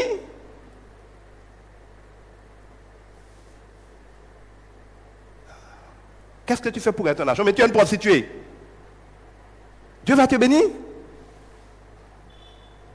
Tu peux faire toutes les prières, même payer tes dîmes sur l'argent de la prostitution, ça ne donnera pas la bénédiction. Donc, à un moment, connaissons la parole de Dieu, et là, tout n'est pas au même endroit. Et donc, c'est là où c'est bon de connaître la parole de Dieu, de l'écouter, de la méditer, ou de voir des gens qui la connaissent. Il faut faire un peu un audit de la Bible pour dire, sur ma problématique, que dit Dieu? Moi, j'ai la chance au niveau du management, je suis un auditeur, on appelle ça auditeur IRCA. Donc, c'est des gens qui font les audits, par exemple, pour donner les normes ISO et consorts. Mais comment on fait un audit? Il y a un document qui dit que dans une entreprise normale, voilà au niveau de la gestion, par exemple, de l'information, les critères, et voilà ce qui est normal. En dessous, ce n'est pas bon, au-delà, ce n'est pas bon. Dans le leadership, voilà la norme. Dans le marketing, voilà la norme. Dans ci, voilà la norme. Quand tu viens dans une entreprise, tu prends la norme et tu prends point par point. Voilà la norme, comment ça se passe? C'est bon, c'est pas mauvais. C'est bon, c'est pas bon. C'est bon, c'est pas bon. Quand tu as fini, tu ressens ce qui n'est pas bon. Quand tu as vu ce qui n'est pas bon, tu peux déjà prophétiser ce qui va avoir comme problème dans l'entreprise. C'est pareil avec la Bible. Si moi je vois comment quelqu'un se comporte, je peux lui prophétiser les problèmes qu'il a. Je donne un exemple. Tu ne verras jamais un hypertendu qui n'a pas fait péché. Colère, souci, frustration, rancune, précipitation à parler. Il n'y en a pas. Il n'y a pas un seul hypertendu qui n'a pas fait péché. Et tu peux boire tous les médicaments du monde, on sera tous les jours en train de forcer ton cœur pour le limiter. Mais tant que tu as fait péché, tu seras hypertendu. Le jour où tu laisses faire péché, l'hypertension disparaît. La Bible dit, garde ton cœur en joie. C'est de lui que coulent les sources de la vie. Que rien ne t'inquiète, que rien ne t'effraie. Tout est éphémère, sauf la gloire de Dieu. Vous aurez des tribulations, mais ne vous inquiétez pas. J'ai vaincu le monde. Ne crains pas ce qui peut tuer le corps, mais qui ne va pas te prendre l'âme. Dieu dit tellement, si tu es dans le feu, tu ne seras pas brûlé. Dans les eaux, ils ne te submergeront pas. Tout âme forgée contre toi sera vaine. Il y a tellement de promesses de Dieu. Du calme, Dieu s'en charge. Invoque-moi, je te répondrai. Aujourd'hui, la détresse, appelle-moi, je suis là. Je suis ton bouclier. Il y a tellement de promesses de Dieu. Mais si malgré ça, quand tu te réveilles du matin, soit tu es comme ça, en train de méditer, ou bien Jérémie dit, quand je repense à la méchanceté des hommes, mon esprit est abattu. Assieds-toi tous les matins, pense à tout ce qu'on t'a fait de mal dans ta vie, qui t'avait brimé, qui t'avait insulté, qui t'avait fait du mal. Tu vas mourir très très vite, ton esprit sera abattu. Si tu es debout là, quel que soit ce que tu as, si tu prends 5 minutes pour commencer à penser à la méchanceté des hommes, tu vas devenir immédiatement déprimé. Mais imaginez des gens passent leur journée, parce qu'ils n'ont rien à faire, à méditer la méchanceté des hommes. Et ils sont surpris d'être malades. C'est écrit. Jérémie dit, quand je repense à la méchanceté des hommes, mon esprit est abattu. C'est pour cela que j'ai décidé de louer tous les jours l'Éternel et de me rappeler que chaque matin, les bontés de l'Éternel se renouvellent. Celui qui se réveille le matin, qui commence à réaliser que Dieu l'a réveillé, qu'il est en bonne santé, qu'il n'est pas paralysé, qu'il voit, qu'il marche, que ses enfants ne sont pas malades, qu'ils ne sont pas à l'hôpital, il n'a pas d'argent, mais il a ce qu'il va manger dans la journée, et ainsi de suite. Quand tu commences à regarder ça, tu es de bonne humeur toute la journée. Tu es là, même si je te donne 1 million, maintenant tu es content. Si on t'annonce une mauvaise nouvelle, ta femme vient de piquer une crise cardiaque, tu perds ta joie immédiatement. Et Satan sait ça. Il passe tout son temps à déstabiliser votre joie. Parce que la joie est une force. Celui qui a la joie est fort. Pour ça, Dieu dit de rester en permanence en joie. Parce que la joie est un bazooka, rien ne peut l'arrêter. Dieu fera tout pour que vous soyez en joie. Et toutes ces promesses visent votre joie. L'ennemi fera tout pour que vous soyez triste. Parce que quand vous êtes triste, votre esprit est abattu, vous êtes dégonflé. La tristesse est une carie pour les autres, lui peut vous abattre. C'est vous qui faites le choix. Un ulcéreux, c'est un colérique. Il n'y a pas un seul ulcéreux qui n'est pas un colérique. Chaque fois que vous êtes en colère, vous sécrétez des acides dans votre ventre, on dit un signe romain. C'est pas de rien, signe romain. Vous attachez votre ventre pour vous tuer, tant pis pour vous. Il n'y a pas de prière pour un ulcéreux avant qu'il soit repenti de la colère. Mais on ne dit pas ces choses aux gens. Viens, on va prier pour toi. Il faut fouiller autour du problème en sachant ce que Dieu a dit et en voyant où on n'a pas obéi. Et quand on se rend compte qu'on n'a pas obéi, il faut promptement demander pardon à Dieu et essayer d'obéir.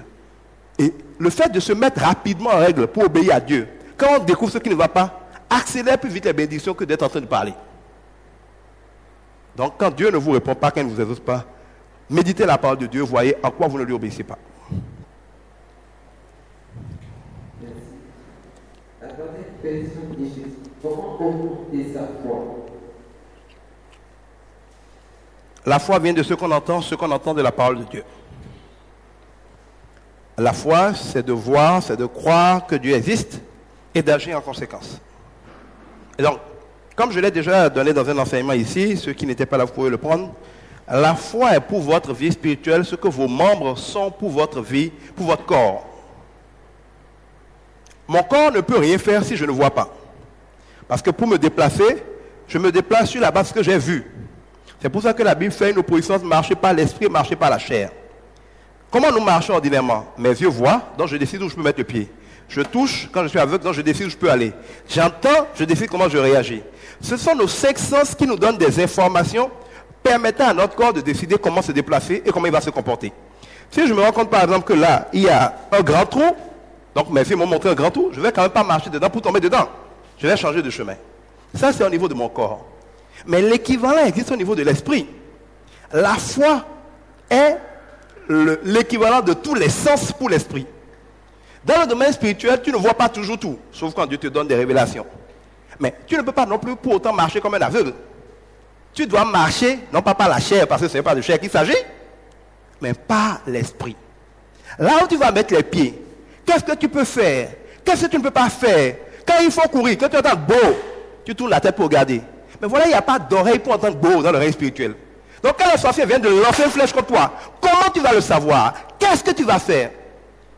Tes yeux, tes oreilles, ta main, ton sens, ton odorat spirituel, c'est la foi. Dans le monde réel, je peux voir qu'il y a un trou. Dans le monde spirituel, je ne vois rien.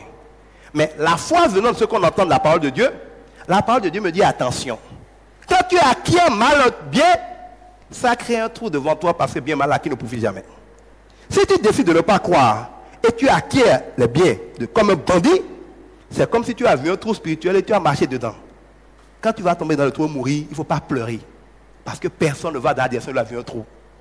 Mais là où tes yeux ont vu un trou, tu n'avances pas. Là où la foi t'a dit qu'il y a un trou, tu as avancé. Tant pis pour toi. Quand Dieu te dit que, quand tu es en train de prier, tu te rappelles que tu n'as pas pardonné quelqu'un. Il faut t'arrêter pour le pardonner. Parce que Dieu, lui, te pardonne. Selon comment tu as pardonné, il est en train de dire, la porte est fermée. Tu veux sortir pour rentrer dans la bénédiction. La porte est fermée par ton péché. Tu ne le vois pas. Mais la parole de Dieu te dit que la porte est fermée par ton péché. Ouvre la porte en pardonnant. Tu dis non, je vais marcher sur la porte comme si de rien n'était. Tu vas te casser la gueule. C'est ça la foi. Et c'est pour ça que ça ne fait rien de prier, de crier, de jacasser, de niaiser dans les églises sans la foi. Et il n'y a pas de foi sans parole. Je vois dans les églises, on dit les gens ont de la foi et puis ils prient tous les vendredis soirs. On ne leur parle jamais de la parole de Dieu. Ils prient pour dire que le feu descende et tue tous nos ennemis. Où est-ce que la parole permet à un chrétien de prier pour tuer ses ennemis? Donc, la foi, la parole de Dieu te dit, je ne tuerai jamais tes ennemis. Je leur veux du bien. Je veux que tu bénisses tes ennemis. Je veux que tu leur fasses du bien. Donc, la parole de Dieu te dit, c'est par cette porte-là que tu peux sortir. Si tu as la foi, tu prends ce chemin, même si tu ne la vois pas en réalité, la foi te le révèle. Tu dis non, je prendrai le chemin contraire, je ne pardonnerai pas. Quand le chemin contraire rentre dans le mur, et vient me dire, ah, je n'ai pas compris pourquoi, pourtant j'ai marché, pourquoi j'ai été bloqué. Si tu avais de la foi, tu aurais été assez intelligent pour croire ce que la parole de Dieu dit. La parole de Dieu dit à ton esprit ce qu'il ne peut pas voir autrement, mais sans lequel il ne peut pas se comporter. Et donc ce n'est pas une question de religieuse, c'est une question de bon sens et d'intelligence que dans le règne invisible, qui est plus grand que le règne visible, tu ne vois pas. Celui qui voit tout, qui sait tout, te dit quoi faire. Obéis-lui bêtement. Tu es aveugle, sourd et muet. Tu n'as pas de toucher. Tu n'as pas de pied, tu n'as pas de main dans un environnement. Quelqu'un te dit, bon, moi je suis là, écoute-moi, au moins tu as des oreilles. Il dit, avance, tu n'avances pas. Tu vas t'en sortir comment? Dans le règne spirituel, tu ne vois rien. Tu es un aveugle, tu es un sourd, tu es un mieux. Mais pas à ton cœur, Dieu te dit quoi faire. Quand tu refuses d'écouter Dieu, là, tu vas faire quoi? Il te reste qu'à écouter Satan. Or, lui, il ne vient que pour détruire. Tu es égorgé. Chaque fois que Satan te parle, il faut savoir que c'est pour te rapprocher de la mort, des soucis de la mort et des problèmes.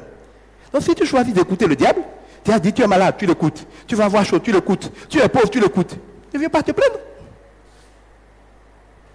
C'est simple, la foi. C'est de croire que Dieu est vivant, qu'il est le rémunérateur de ceux qui le cherchent, et c'est de croire ce que la parole de Dieu dit. Il faut avoir une ferme assurance que ce que la parole dit est vrai, et démontrer qu'on a cette assurance en agissant en conséquence. Si je te dis qu'il y a une fenêtre là, tu ne fais pas de sortie par la fenêtre. Si tu essaies de sortir par là alors que je te dis qu'il y a une fenêtre, c'est que tu démontres que tu ne m'as pas cru quand je t'ai dit qu'il y avait une fenêtre là. À moins d'être un voleur, tu n'es pas censé sortir par la fenêtre. Si je te dis que la porte est là, et tu dis je veux sortir, tu passes par là, tu démontres que tu ne m'as pas cru. Mais si tu m'avais vraiment cru, la démonstration que tu m'as cru quand je te dis que la porte est là, si tu veux sortir, c'est d'aller par là. Ou bien, la foi, c'est simplement, quand après avoir écouté la parole de Dieu, vous le prenez au sérieux et vous faites ce qui en découle. Personne ne peut faire ça et ne pas être béni. Mais les gens viennent, ils prient. Quand on leur demande de prier, ils font la comédie. Ils vivent une vie artificielle de comédie, croyant qu'ils blaguent Dieu alors qu'ils ne se blaguent eux-mêmes. Sans la foi, il est impossible d'être agréable à Dieu. Tu ne peux pas avoir des problèmes. Je te dis, sors par là. Tu vas par là, tu te cognes la tête et tu veux que j'ai pitié de toi. Tu vas avoir pitié de toi? Pourquoi vous voulez que Dieu ait pitié de vous? Quand ce qui est à faire est clair et qu'on fait toujours le contraire. Voilà la foi en résumé, sans théorie. On continue. Et donc, on ne peut pas avoir de foi si on ne lit pas la parole de Dieu. C'est pour ça qu'il dit que plus tu lis la parole de Dieu, la Bible dit quelque part que le niveau de votre élévation spirituelle est proportionnel au temps que vous passez à méditer la parole de Dieu. Plus tu manges la parole de Dieu, plus tu sais quoi faire. Et plus tu peux le faire. Si tu ne lis jamais la parole de Dieu, comment tu vas être renseigné sur quoi faire? Si tu n'es pas renseigné sur quoi faire, comment tu vas agir dans le règne spirituel? Voilà l'enjeu de la foi et de la parole de Dieu. Et c'est pour ça qu'une église où il n'y a pas de parole de Dieu, les gens ne peuvent porter aucun fruit, puisque Dieu est parole. Donc quand tu as tourné le dos à la parole, tu as tourné le dos à Dieu, puisqu'il est parole. On ne peut pas être un chrétien qui n'aime pas la parole.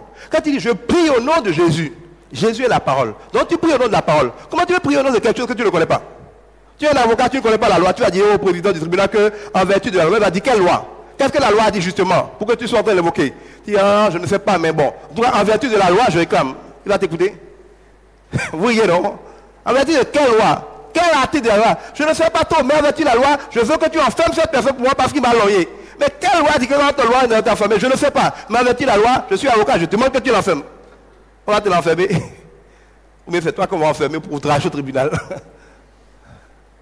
C'est ça la question. Prier, c'est plaider. La Bible dit, venez plaidons. Nous sommes des souverains sacrificateurs.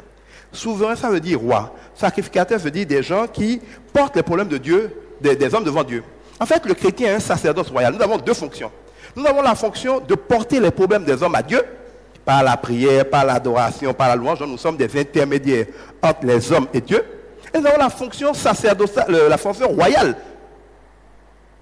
qui est la fonction d'exercer l'autorité de Dieu sur la terre. Donc le chrétien a deux ministères. Nous exerçons l'intercession, la représentation, la médiation entre les hommes et Dieu.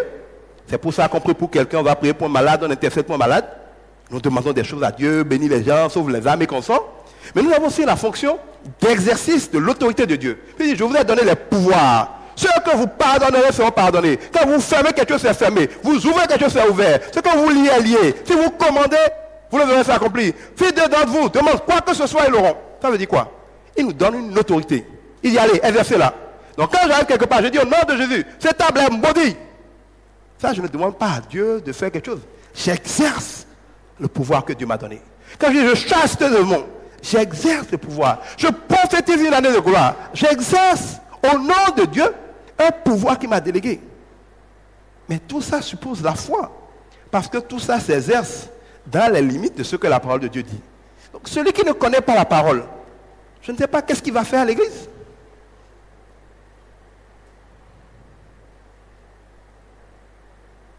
Oui. Comment vaincre le péché en pensée? Et celle qui a suivi dit, que peut-on faire pour refouler tous nos pensées négatives et ne pas nous focaliser dessus? La nature a horreur du vide. Quand vous voyez par exemple un endroit où personne n'habite, naturellement les herbes sauvages poussent. Quand quelqu'un n'a pas de sagesse, il envoie régulièrement sarcler le terrain ou arracher les herbes. Vous le savez tous, ces herbes poussent, n'est-ce pas? N'est-ce pas? Parfait. Un terrain nu non habité, il n'y a aucune technique pour le désherber définitivement. D'accord? Mais dès que des gens commencent à habiter là, les herbes disparaissent tout seuls. Vrai ou faux? Parfait. Je vais vous dire que si vous chassez un esprit mauvais et que l'endroit est vide, qu'est-ce qu'il a dit? Il va, il se balade, il revient avec cet esprit pire que lui. Il s'installe. C'est pour ça que quand on délivre les gens dans les églises, chaque fois, ils reviennent avec des problèmes pires. On les délivre d'un démon. Sur le jour où le démon s'en va, la semaine d'après, c'est 7 démons qui sont arrivés à la place. On les délivre de 7 démons. La semaine d'après, c'est 49 démons qui sont là. On les délivre de 49 démons. La semaine d'après, c'est presque 350 démons qui sont là. On les délivre de 350 démons. Ils ne sont pas loin des fous de Galdara. Au bout d'un certain temps de délivrance, ils se retrouvent à 1500 démons. Mais la part de Dieu est claire. Vous voyez pas que la vie des gens se dégrade, qu'ils sont tout le temps en train d'aller de délivrance en délivrance. Ce n'est pas parce que la délivrance ne marche pas. Et même enfant, on dit, ah, roi, il voulait qu'on mais non. Ou bien on dit ça, enfant, non? C'est ce que je veux dire. Ça veut dire quoi? Chasser le diable ne sert à rien. Si tu n'as pas installé Jésus à sa place. Si dans tes pensées, il y a des mauvaises pensées, il n'y a qu'une chose à faire, c'est de rentrer les bonnes pensées. Ces bonnes pensées, c'est quoi? C'est la parole de Dieu. Quand tu consommes la parole de Dieu nettoie, détruit et occupe l'espace. Tant que cette parole est là, les mauvaises pensées ne peuvent plus arriver parce que chaque fois qu'elles reviennent, tu leur réponds par les bonnes qui sont là. Et on a vu ça avec Jésus quand il a été tenté par exemple par Satan. Quand on dit que dans le désert, Jésus a été tenté 3 fois par Satan. On ne sait pas si Satan l'a revu physiquement ou s'il lui a parlé en esprit. C'est probablement plus en esprit que physiquement. Ce qui s'est passé avec Jésus, c'est la même chose qui passe avec chacun de nous. Si tu es un fils de Dieu, commande à ces pierres de se transformer en pain, tu vas manger. Combien de fois tu te retrouves pas à dire, mais si je suis chrétien quand même, je devrais pouvoir dire que je veux 1 milliard et puis demain matin je veux avoir 1 milliard. Qu'est-ce qui m'en empêche? Ça c'est Satan, c'est comme ça qu'il a parlé à Jésus. Si tu es un fils de Dieu, transforme ces pierres en outil mange. Qu'est-ce que Jésus a répondu? L'homme ne vivra pas que de pain, mais de toute parole qui sort de la bouche de l'Éternel. Ça veut dire quoi? Tu n'as pas d'argent, tes poches sont vides, mais tu as de l'onction. Tu sens que tu es dans la parole de Dieu. Quand tu pries pour les gens, ils sont guéris. Tu vas dire, mais tu ne vois pas que tu perds ton temps. Tu dis Dieu, tu n'es même pas capable d'être riche. Et tu dis que tu guéris les gens, tu as l'onction. C'est ça que tu vas manger? Si tu as vraiment de l'onction, tu devras pouvoir avoir de l'argent. Tu vas dire, l'homme ne vivra pas que de pain, mais de toute parole qui sort de la bouche de l'Éternel. Si Dieu me rassasie de sa parole, je peux tenir le temps d'avoir du pain. Parce que ce n'est pas le plus important. Mais si tu ne connais pas la parole de Dieu, quand Satan essaie de te manipuler, jette-toi du haut de la falaise, et je te donnerai tout le royaume de la terre. Ou bien, jette-toi du haut de la falaise, les anges de Dieu vont venir te prendre. Ou bien, adore-moi, je suis dans le royaume de la terre. Tu dis, bon, non, quand même, ça, là, c'est pas un truc compliqué. On a dit, prends juste la petite bague. Une bague, c'est quoi? C'est les choses que Dieu a créées. Ce n'est pas les trucs diaboliques, c'est les trucs de la nature. Tu prends cette bague seulement, tu vas voir, les portes vont s'ouvrir pour toi. Hein, tu pars n'importe où, les gens vont te donner ce que tu veux. C'est une bague seulement, non? Hein? Quand même. Dieu veut que vous prospériez, il a tout créé. La bague aussi fait partie de la création. Voilà, le diable est en train de te parler. Qu'est-ce que tu réponds? C'est ça la question. Donc, la vie de foi est un combat dans nos pensées. Les attaques de Satan sont plus souvent dans nos pensées que nulle part ailleurs. Et donc, il va vous dire des mensonges. Et parfois, on en a parlé aussi ici dans certains enseignements, il va vous dire la vérité, mais manipulée. Tout ce que Satan a dit à Jésus dans le désert était vrai. C'est vrai que Dieu donne des ordres à ses anges pour nous garder. Mais c'est vrai que Dieu a aussi dit qu'il ne faut pas le tenter. Si tu ne savais pas que Dieu a dit qu'il ne faut pas le tenter, Quand Satan te dit qu'il est écrit qu'il doit avoir des hommes assez grands jours de garder. Donc, suicide-toi. Tu vas te suicider. Tu vas dire après que Dieu n'a pas été fidèle. Dieu a été fidèle. Il avait aussi dit de ne pas le tenter. Et là, tu le tentais. Quand par exemple, tu vas voir l'argent de quelqu'un, il est venu te voir et puis il a oublié 1 million dans un sachet. Le diable te dit, garde, comme tu as prié là, c'est Dieu qui t'a béni. Et donne-moi. Le Saint-Esprit va te dire, non, c'est du vol. Le diable te dit, non, mais il est écrit que Dieu permettra aux païens d'amasser pour bénir les chrétiens. Regarde ton frère là, qui a les fermiers, il n'a pas encore de sa vierge, c'est un païen. Tu vas dire, hey. Le diable va te dire, non, il est écrit que tu ne feras pas à ton prochain ce que tu ne veux pas qu'on te fasse. Si tu étais à sa place, tu voudrais qu'on garde ton argent. Là, tu ne sais plus quoi faire. C'est ça le débat de cet esprit. Si toi-même tu as envie de faire le mal, tu banalises les réponses du Saint-Esprit et tu te concentres sur ce que Satan t'a dit. C'est ton problème. Mais si tu es sincère et que tu es vraiment en train de chercher la volonté de Dieu dans le contexte, quand le Saint-Esprit te parle, tu sauras que ça c'est Dieu qui parle. Tu vas rapidement être convaincu que je ne veux pas d'histoire. Tu appelles le gars, tu dis, prends ton argent, j'ai vu ton argent. Il va être tellement impressionné. Il va te dire, il y a encore des gens comme ça. Tu vas dire, c'est parce que je crains Jésus. Il va dire, ah bon, Jésus simple là. Tu peux encore l'évangéliser par là, ça peut être ça simplement qui va lui faire donner sa vie à Jésus. Parce que Dieu peut utiliser ce témoignage de fidélité pour transformer la vie d'une personne. Mais comme il dit, si quelqu'un perd quelque chose à cause de moi, je le lui redonnerai au centuple. Si tu perds par amour de Dieu, par obéissance à Dieu, des biens matériels, tu perds des avantages parce que tu as voulu obéir à Dieu, il n'y a rien à faire, Dieu va te les redonner au centuple. Peut-être pas immédiatement, mais c'est sûr que tu les récolteras. Et la foi, c'est de croire à ces choses-là et d'agir en conséquence. Et quand tu agis en conséquence, à un moment, ça devient une seconde nature. Aussi vrai qu'on regarde des choses, on entend les choses pour agir avec la chair, tu devrais arriver au niveau où même sans réfléchir, tu es en permanence dans la parole de Dieu et tu marches par la parole de Dieu, tu marches par l'esprit. À ce moment-là, tu es mature spirituellement. Tu ne suis plus même plus beaucoup de Dieu pour avoir les choses. Tu vois les choses s'accomplir, tu exerces l'autorité, tu marches dans la gloire simplement parce que tu es dans la parole. Il a dit quoi? Trouvez premièrement le royaume et la justice de Dieu. Et tout le reste sera dans le pas sur croire. Le royaume de Dieu, c'est la parole de Dieu. Quand tu vis dans la parole de Dieu, tu es dans le royaume de Dieu. Quand tu vis dans la parole de Dieu, tu es juste. Quand tu as fait deux, tout le reste est donné par surcroît. Tu les prends puisque tu ne les demandes. Donc la foi et l'obéissance, parce qu'on ne peut pas avoir foi et ne pas obéir. Si tu vois que la porte est là, je te dis de passer par là, tu es obligé de m'obéir. Mais si tu refuses d'obéir, c'est que tu ne m'as pas cru. L'obéissance va avec la foi. Je ne peux pas avoir une ferme assurance de la vérité et faire le contraire. À moins de vouloir me suicider. On continue. Comment décolle l'esprit de culpabilité? Alors, il y a deux formes de culpabilité. Je ne sais pas s'il faut parler d'esprit de culpabilité, mais il y a deux formes de culpabilité. Il y a ce que j'appellerais la conviction de péché, qui est normale, qui est souhaitable. C'est quoi la conviction de péché? Tu agis mal. Tu fais quelque chose qui est contraire à la volonté de Dieu. Peut-être de bonne foi, tu n'y as pas pensé. Immédiatement, le Saint-Esprit dans ton cœur t'interpelle pour te dire, ça, c'est pas bon. Soit il te rappelle un verset, soit tu commences à être troublé, mais tu perds la paix. Parce qu'on dit, la paix de Dieu, elle habite dans notre cœur. Quand le Saint-Esprit veut nous guider, l'un des moyens par lesquels le Saint-Esprit nous route, nous aiguillonne, c'est la paix. Quand tu te sens dans une grande paix, c'est en général que tu n'as rien à te reprocher, tu es en paix avec le Saint-Esprit. Mais quand tu viens de commettre un péché inconscient, l'une des manières dont tu le sais, c'est qu'immédiatement, tu ne sais pas pourquoi, tu perds la paix du cœur. C'est là que certains disent, je ne sais pas pourquoi, mais j'ai subitement peur, je ne sais pas, c'est comme si quelque chose est tombé sur moi, je ne sais pas. Non, c'est souvent la paix qui est perdue. On appelle ça la conviction du péché.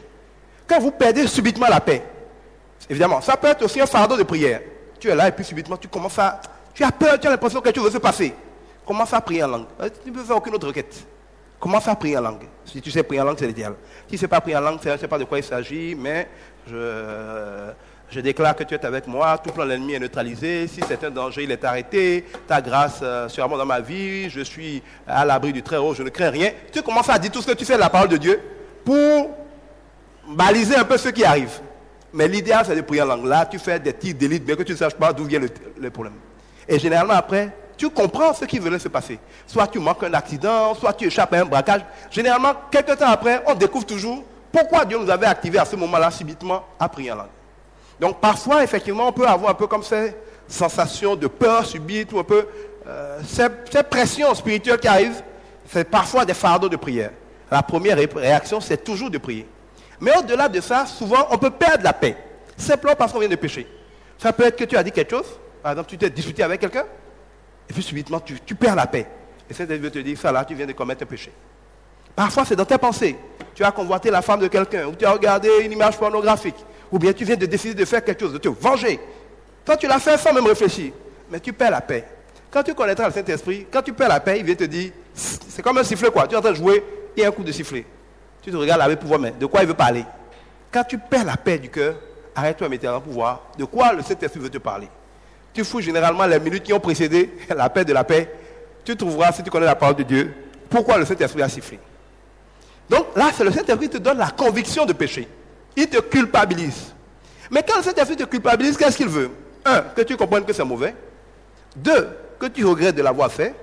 3, que tu t'engages à ne plus le faire.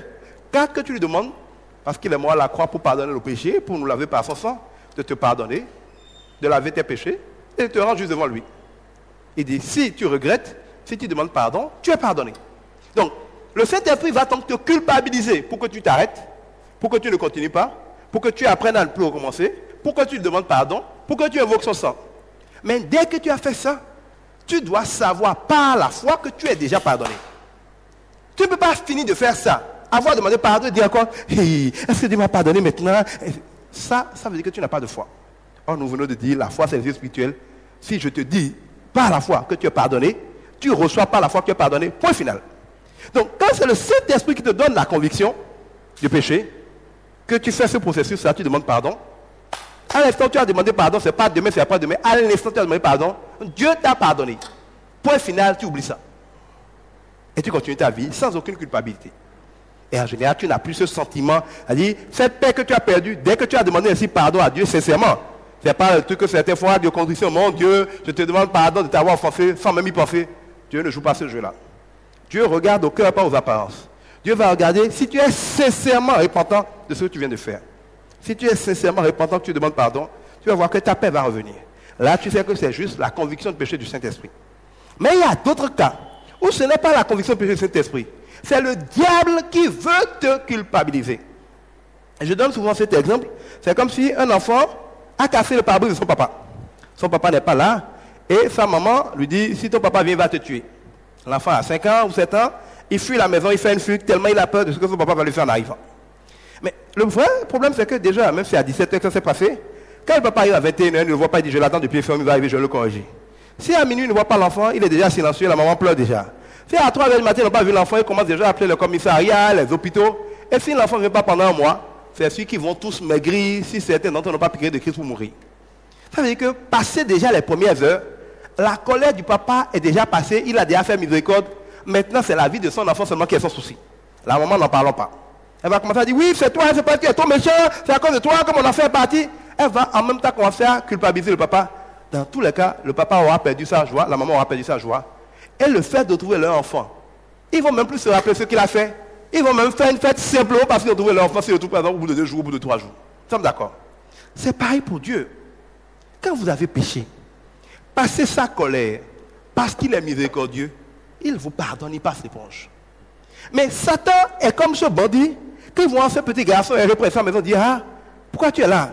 Ah, parce que j'ai cassé par le bout de mon papa. C'est vrai, il va te tuer. Suis-moi, suis-moi. Je vais te rentrer dans mon groupe de bandits. Tu vas commencer à faire des opérations avec nous.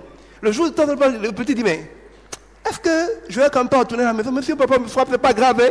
Ici, là, on dort sur les ponts, on mange du gari sans sucre. Au moins, dans ma maison, papa donnait à manger. Monsieur, c'est pas grave. Non, hein? J'ai appris que ton papa, il te cherche. Il a dit que si tu viens, il va t'attacher 10 jours, il va te frapper, il va t'amener à l'école, il va t'humilier. Ah bon? Bon, le petit dit, et périodiquement, il me dit, mais pourquoi il me dit quand même que je ne peux pas la souffrance ici, il y a trop, hein? Il dit, si tu vas, ton papa va te tuer. Il a même déjà tué ta maman. Et donc, Satan est ce bandit qui passe tout le temps à cultiver la culpabilité, la peur, pour que, comme quand Adam et Ève ont péché, Dieu n'avait même pas encore parlé. On dit que Adam et Ève ont fui. Quand Dieu veut dire, mais où es-tu? C'est la première question de Dieu. Avant de dire qu'as-tu fait, Dieu a d'abord dit, où es-tu? Un père dira toujours d'abord où es-tu. Mais le diable te dira, maintenant que je t'ai fait pécher, toi-même tu as commis le péché, Fuis. Va le plus loin possible. Il ne faut pas que ton papa te voie. Et là, c'est la culpabilité. Tu tombes dans un péché. Au lieu de te repentir, de te réconcilier avec Dieu, le diable te crée un sentiment de culpabilité. Tu te sens indigne. Quand on dit église, tu te sens indigne de venir à l'église, tu fuis l'église. On dit de prier, tu te sens indigne de prier. Tu n'as plus l'assurance pour aller devant le trône de grâce. On te dit d'intercéder pour les malades, tu te sens indigne. Donc, quand Satan t'a convaincu que tu es indigne de l'autorité de Dieu, que tu es indigne d'invoquer, que tu es indigne de parler à Dieu, va t'écouter, tu ne parles plus à Dieu. Donc, il t'éloigne de ton Père pour pouvoir bien te briser, te détruire. Parce que tant que tu es avec ton Père, tu vas parler, il va te pardonner, tu vas invoquer, il va t'exaucer, tu vas commander. Donc, Satan t'éloigne de ton Père. Et donc, il y a cet esprit de culpabilité qui va avoir tendance à vous pousser à fuir Dieu. Rien ne doit permettre à un homme, quel que soit ce qu'il a fait, même s'il a tué 1000 personnes, de fuir Dieu. Courir et venir au pied de Dieu sera toujours la meilleure chose qu'un coupable puisse faire. Il n'y a pas de niveau de culpabilité qui justifie qu'un homme fuit Dieu. Le plus urgent à faire quand on se sent coupable, ce n'est pas de fuir Dieu, c'est de courir dans les bras de Dieu. Première chose. Sachez aussi que les dons de Dieu nous sont donnés pour l'utilité commune. Parfois même des gens seront dans le péché, ce n'est pas que c'est pour l'encourager. Et ils voient un malade. On doit prier pour le malade pour guérir. Si tu ne connais pas Dieu, tu vas croire que parce que tu es dans le péché, si tu pries le malade ne va pas guérir, c'est faux. Les dons ne te sont pas donnés parce que tu es bon. Les dons de Dieu te sont donnés pour servir les malades. Si tu es dans le péché et que Dieu veut bénir un malade, tu peux être dans le péché, Dieu t'en veut, il va régler ses comptes avec toi après. Mais au moment où tu pries pour ce malade, le malade va guérir. Donc, le fait que Dieu t'utilise pour son œuvre n'est pas la preuve que Dieu est d'accord avec toi en toute chose. C'est simplement la preuve qu'il t'a donné quelque chose, il en a besoin pour les autres, tu l'utilises. Mais Satan va te dire, ne va même pas prêcher. Ne va pas prier pour les malades. Hein. Toi qui es dans le péché, là, tu vas aller prier pour les malades. Dieu ne va même pas t'écouter. C'est faux. C'est un esprit d'intimidation. Parce que l'ennemi ne veut dans tous les cas pas que tu rendes ministère. Si tu connais Dieu, tu demandes pardon à Dieu et tu avances. Donc, il faut faire attention à cet esprit qui a toujours pour finalité de vous éloigner de Dieu, de vous empêcher de venir à Dieu, parce que plus vous êtes loin de Dieu, plus lui peut vous détruire. Et quoi faire dans ce cas? Demander pardon à Dieu, invoquer la croix. Christ est mort pour que nous n'ayons pas à être coupables, que toutes les ordonnances qui nous condamnaient soient effacées. Il n'y a plus aucune condamnation pour ceux qui sont en Christ. Donc, quand tu te sens coupable, c'est forcément que tu n'as pas de foi et que tu refuses de croire cette vérité de la parole de Dieu. Oui. Si tant est que c'est la chair qui pêche, comment est-ce que c'est là qui nous répond? Et la question est la suivante: comment fuir le péché dans un monde de péché? Dans un monde de péché. D'abord, ce n'est pas la chair qui pêche. La chair est comme une voiture ne se conduit pas elle-même, c'est un chauffeur qui le conduit. Donc ce n'est pas vrai que c'est la chair qui pêche, c'est l'âme qui pêche. Et c'est l'esprit qui conduit, l'âme qui le fait pécher. Donc la chair n'est que comme une voiture qui fait un accident. C'est la voiture qu'on va mettre en prison. Tu n'as jamais vu une voiture en prison? On ne peut pas la voiture en prison. Même si la voiture tue 10 personnes, ce n'est pas la voiture qui a tué 10 personnes, c'est le chauffeur de la voiture qui a tué. L'âme, c'est le chauffeur de ta chair. C'est la chair qui a fait le choc, ce n'est pas la chair qui conduisait. Si tu gifles quelqu'un, ce n'est pas ta main qui l'a giflé. C'est dans ta tête que tu as été méchant, tu as décidé dans ta tête de le gifler. Ta main a fait exécuter ce que ton âme a décidé. Donc, l'âme est jugée parce que c'est l'âme qui commande le corps. Et quand nous naissons de nouveau, c'est que nous demandons à notre âme de mourir, nous la crucifions et nous demandons que notre vie soit plutôt contrôlée par l'Esprit de Christ que par elle. Et l'Esprit de Christ, étant de Dieu, étant pur, nous conduit à agir bien au lieu que nous soyons manipulés par l'Esprit diable. Comment faire pour se sanctifier, ne pas pécher dans un monde de péché? Parce que le vrai chrétien n'est pas du monde. Nous sommes dans le monde, mais nous ne sommes pas du monde. Il y a des Français au Bénin. Ils sont au Bénin, mais ils ne sont pas des Béninois. Ils ne mangent pas ce que toi tu manges. Ils ne vont pas là où toi tu vas. Ils ne parlent pas comme toi. Ils sont au Bénin, mais ils sont des Français. À part le fait qu'ils sont présents ici, leur vie ne ressemble à rien à la tienne. Leur salaire vient de la France, leur habillement vient de la France. Toute leur vie est une vie de Français au Bénin. Donc, rien n'empêche quelqu'un d'être dans le monde tout en n'étant pas du monde. Bien au contraire, en étant le sel et la lumière du monde. Il peut y avoir des ténèbres, par exemple, il y a l'obscurité partout. Mais je peux allumer une ampoule. Est-ce qu'on va me demander comment on peut allumer une ampoule dans l'obscurité? L'ampoule brille encore mieux dans l'obscurité. Là où il y a beaucoup de péchés, c'est là où l'enfant de Dieu doit justement se sanctifier pour être la lumière, pour être le sel de cet environnement. Mais cela n'est pas possible par sa volonté. Demander à avoir des enseignements sur la nouvelle création, sur la sanctification qu'on sort, ce n'est pas par ses propres forces. Aucune voiture ne peut changer de direction par elle-même, à moins de changer de chauffeur. Comment on change de chauffeur? En donnant sa vie à Jésus, en lui disant, là, par défaut, depuis ma naissance, c'est le Satan qui a manipulé Adam et Ève qui conduit ma vie. Il me pousse à faire le péché, il me pousse à faire le mal. Moi, je suis la voiture, je vois qu'il est en train de me conduire dans le feu. Ça ne me plaît plus. Mais, je tiens à la porte de ma vie et tu frappes. Si je trouve, tu vas entrer. Je trouve maintenant, je te demande de prendre le contrôle de ma vie, sors Satan de ma vie, prends le volant à sa place, conduis-moi désormais dans ta volonté, conduis-moi dans ta gloire, conduis-moi dans la sanctification, conduis-moi à t'obéir, je t'appartiens. J'étais à Satan, je te prie de me racheter par ton sang qui a coulé à la croix. Quand tu fais cette confession de foi, qui est de dire, parce que nous avons été créés libres, Dieu nous a donné toute autorité sur la terre. Donc Dieu n'est pas un violeur. Si quelqu'un est avec Satan, Dieu ne va pas venir prendre la personne de force. Lui, il a payé à la croix le prix pour racheter tout le monde à Satan. Mais je peux venir chez un vendeur, je dis, bon, j'achète tout un mouton. Je paye pour tout un mouton. Il dit, oui, je le paye. Maintenant, il ouvre sa bergerie, et certains moutons sortent, les autres disent qu'ils préfèrent rester là. Si je suis Dieu, que je ne force personne, je ne vais pas forcer un mouton qui préfère rester chez lui à rester. Je dis, la porte est ouverte. Ce qui est sûr, moi, je paye. À tout moment où un mouton veut sortir chez lui, il a le droit parce que j'ai déjà payé. Mais si un mouton choisit de rester là-bas, c'est son problème. Et donc, quand tu donnes ta vie à Jésus, c'est que tu es ce mouton qui décide que bon, maintenant tu as assez souffert. Il est temps que toi aussi tu prennes la porte que Dieu a ouverte pour rentrer dans sa bergerie. Tant que rester chez Satan se plaît, tu restes là-bas, tu souffres là-bas. Mais dès que tu sors de sa bergerie, que Jésus prend le contrôle de ta vie, comme on conduit une voiture, il conduit ta vie dans la gloire. En fait, la bénédiction ne vient pas à nous. C'est nous qui allons dans la bénédiction. Dieu a tout accompli. Et il use de patience en attendant que nous venions dans la bénédiction. Si Satan te conduit dans l'enfer, te conduit dans la maladie, te conduit dans les problèmes, te conduit dans l'échec, le jour où Jésus prend le contrôle de ta vie, si tu lui laisses le volant, c'est ça encore la foi. S'il veut t'amener à droite, tu vas à gauche. Il dit de prier, tu ne pries pas. Il dit de bien parler, tu parles mal. Il dit de pardonner, tu ne pardonnes pas. Donc tu as vécu tout le volant à droite, toi tu vas à gauche. Il freine, toi tu accélères. Mais c'est ça en fait quand nous désobéissons à Dieu. La désobéissance à Dieu, c'est, imaginez, un véhicule, comment un véhicule me désobéit? J'accélère, il freine. Je mets le clignotant à gauche, il met le clignotant à droite. Je fais marche arrière, il va devant. Si mon véhicule réagit comme ça, je peux le conduire? Alors quand le Saint-Esprit vous dit de faire quelque chose, vous faites le contraire, vous allez dans la direction contraire au Saint-Esprit. La direction contraire au Saint-Esprit, c'est la direction du diable. Donc, il ne faut pas se surprendre quand on prend la direction du diable, de vivre la vie du diable. Quand on veut avoir la vie de Dieu, on prend la direction du Saint-Esprit. Parce que le Saint-Esprit étant Dieu, quand il vous propose de faire quelque chose, c'est toujours de prendre la direction de Dieu. Obéissez-lui, vous allez courir dans la direction de Dieu. Désobéissez-lui, vous courez dans la direction du diable. La vie et la mort sont une affaire de choix. Et là, vous le verrez dans Deutéronome 28. Merci. Est-ce qu'on peut prendre des engagements avec Dieu, notre marche avec Dieu? Est-ce qu'on peut prendre des engagements? Oui. Est-ce qu'on peut prendre des engagements avec Dieu dans notre marche avec Dieu? Oui, toute évidence. La question suit. Oui. Disons, si oui, quelle sera la conséquence de la désobéissance dans la vie? La Bible est claire. Ne te presse pas pour prendre des engagements devant Dieu et que ton oui soit oui. Donc, ne prends pas des engagements jusqu'à ce que tu sois sûr que tu es prêt à les honorer. Parce que c'est quand même une foutaise de demander rendez-vous avec Yaïboni. Il ne t'a rien demandé, tu lui promets de faire quelque chose et tu ne le fais pas. Il va te briser. Parce qu'il ne t'a pas appelé. Alors, donc, si Dieu ne t'a pas demandé de prendre un engagement, que tu n'es pas sûr de le prendre, ne le prends pas. Mais à partir du moment où tu le prends, il vaut mieux pour toi, il obéit. Parce qu'autrement, tu t'es moqué de Dieu et il pourrait te faire regretter de t'être moqué de lui.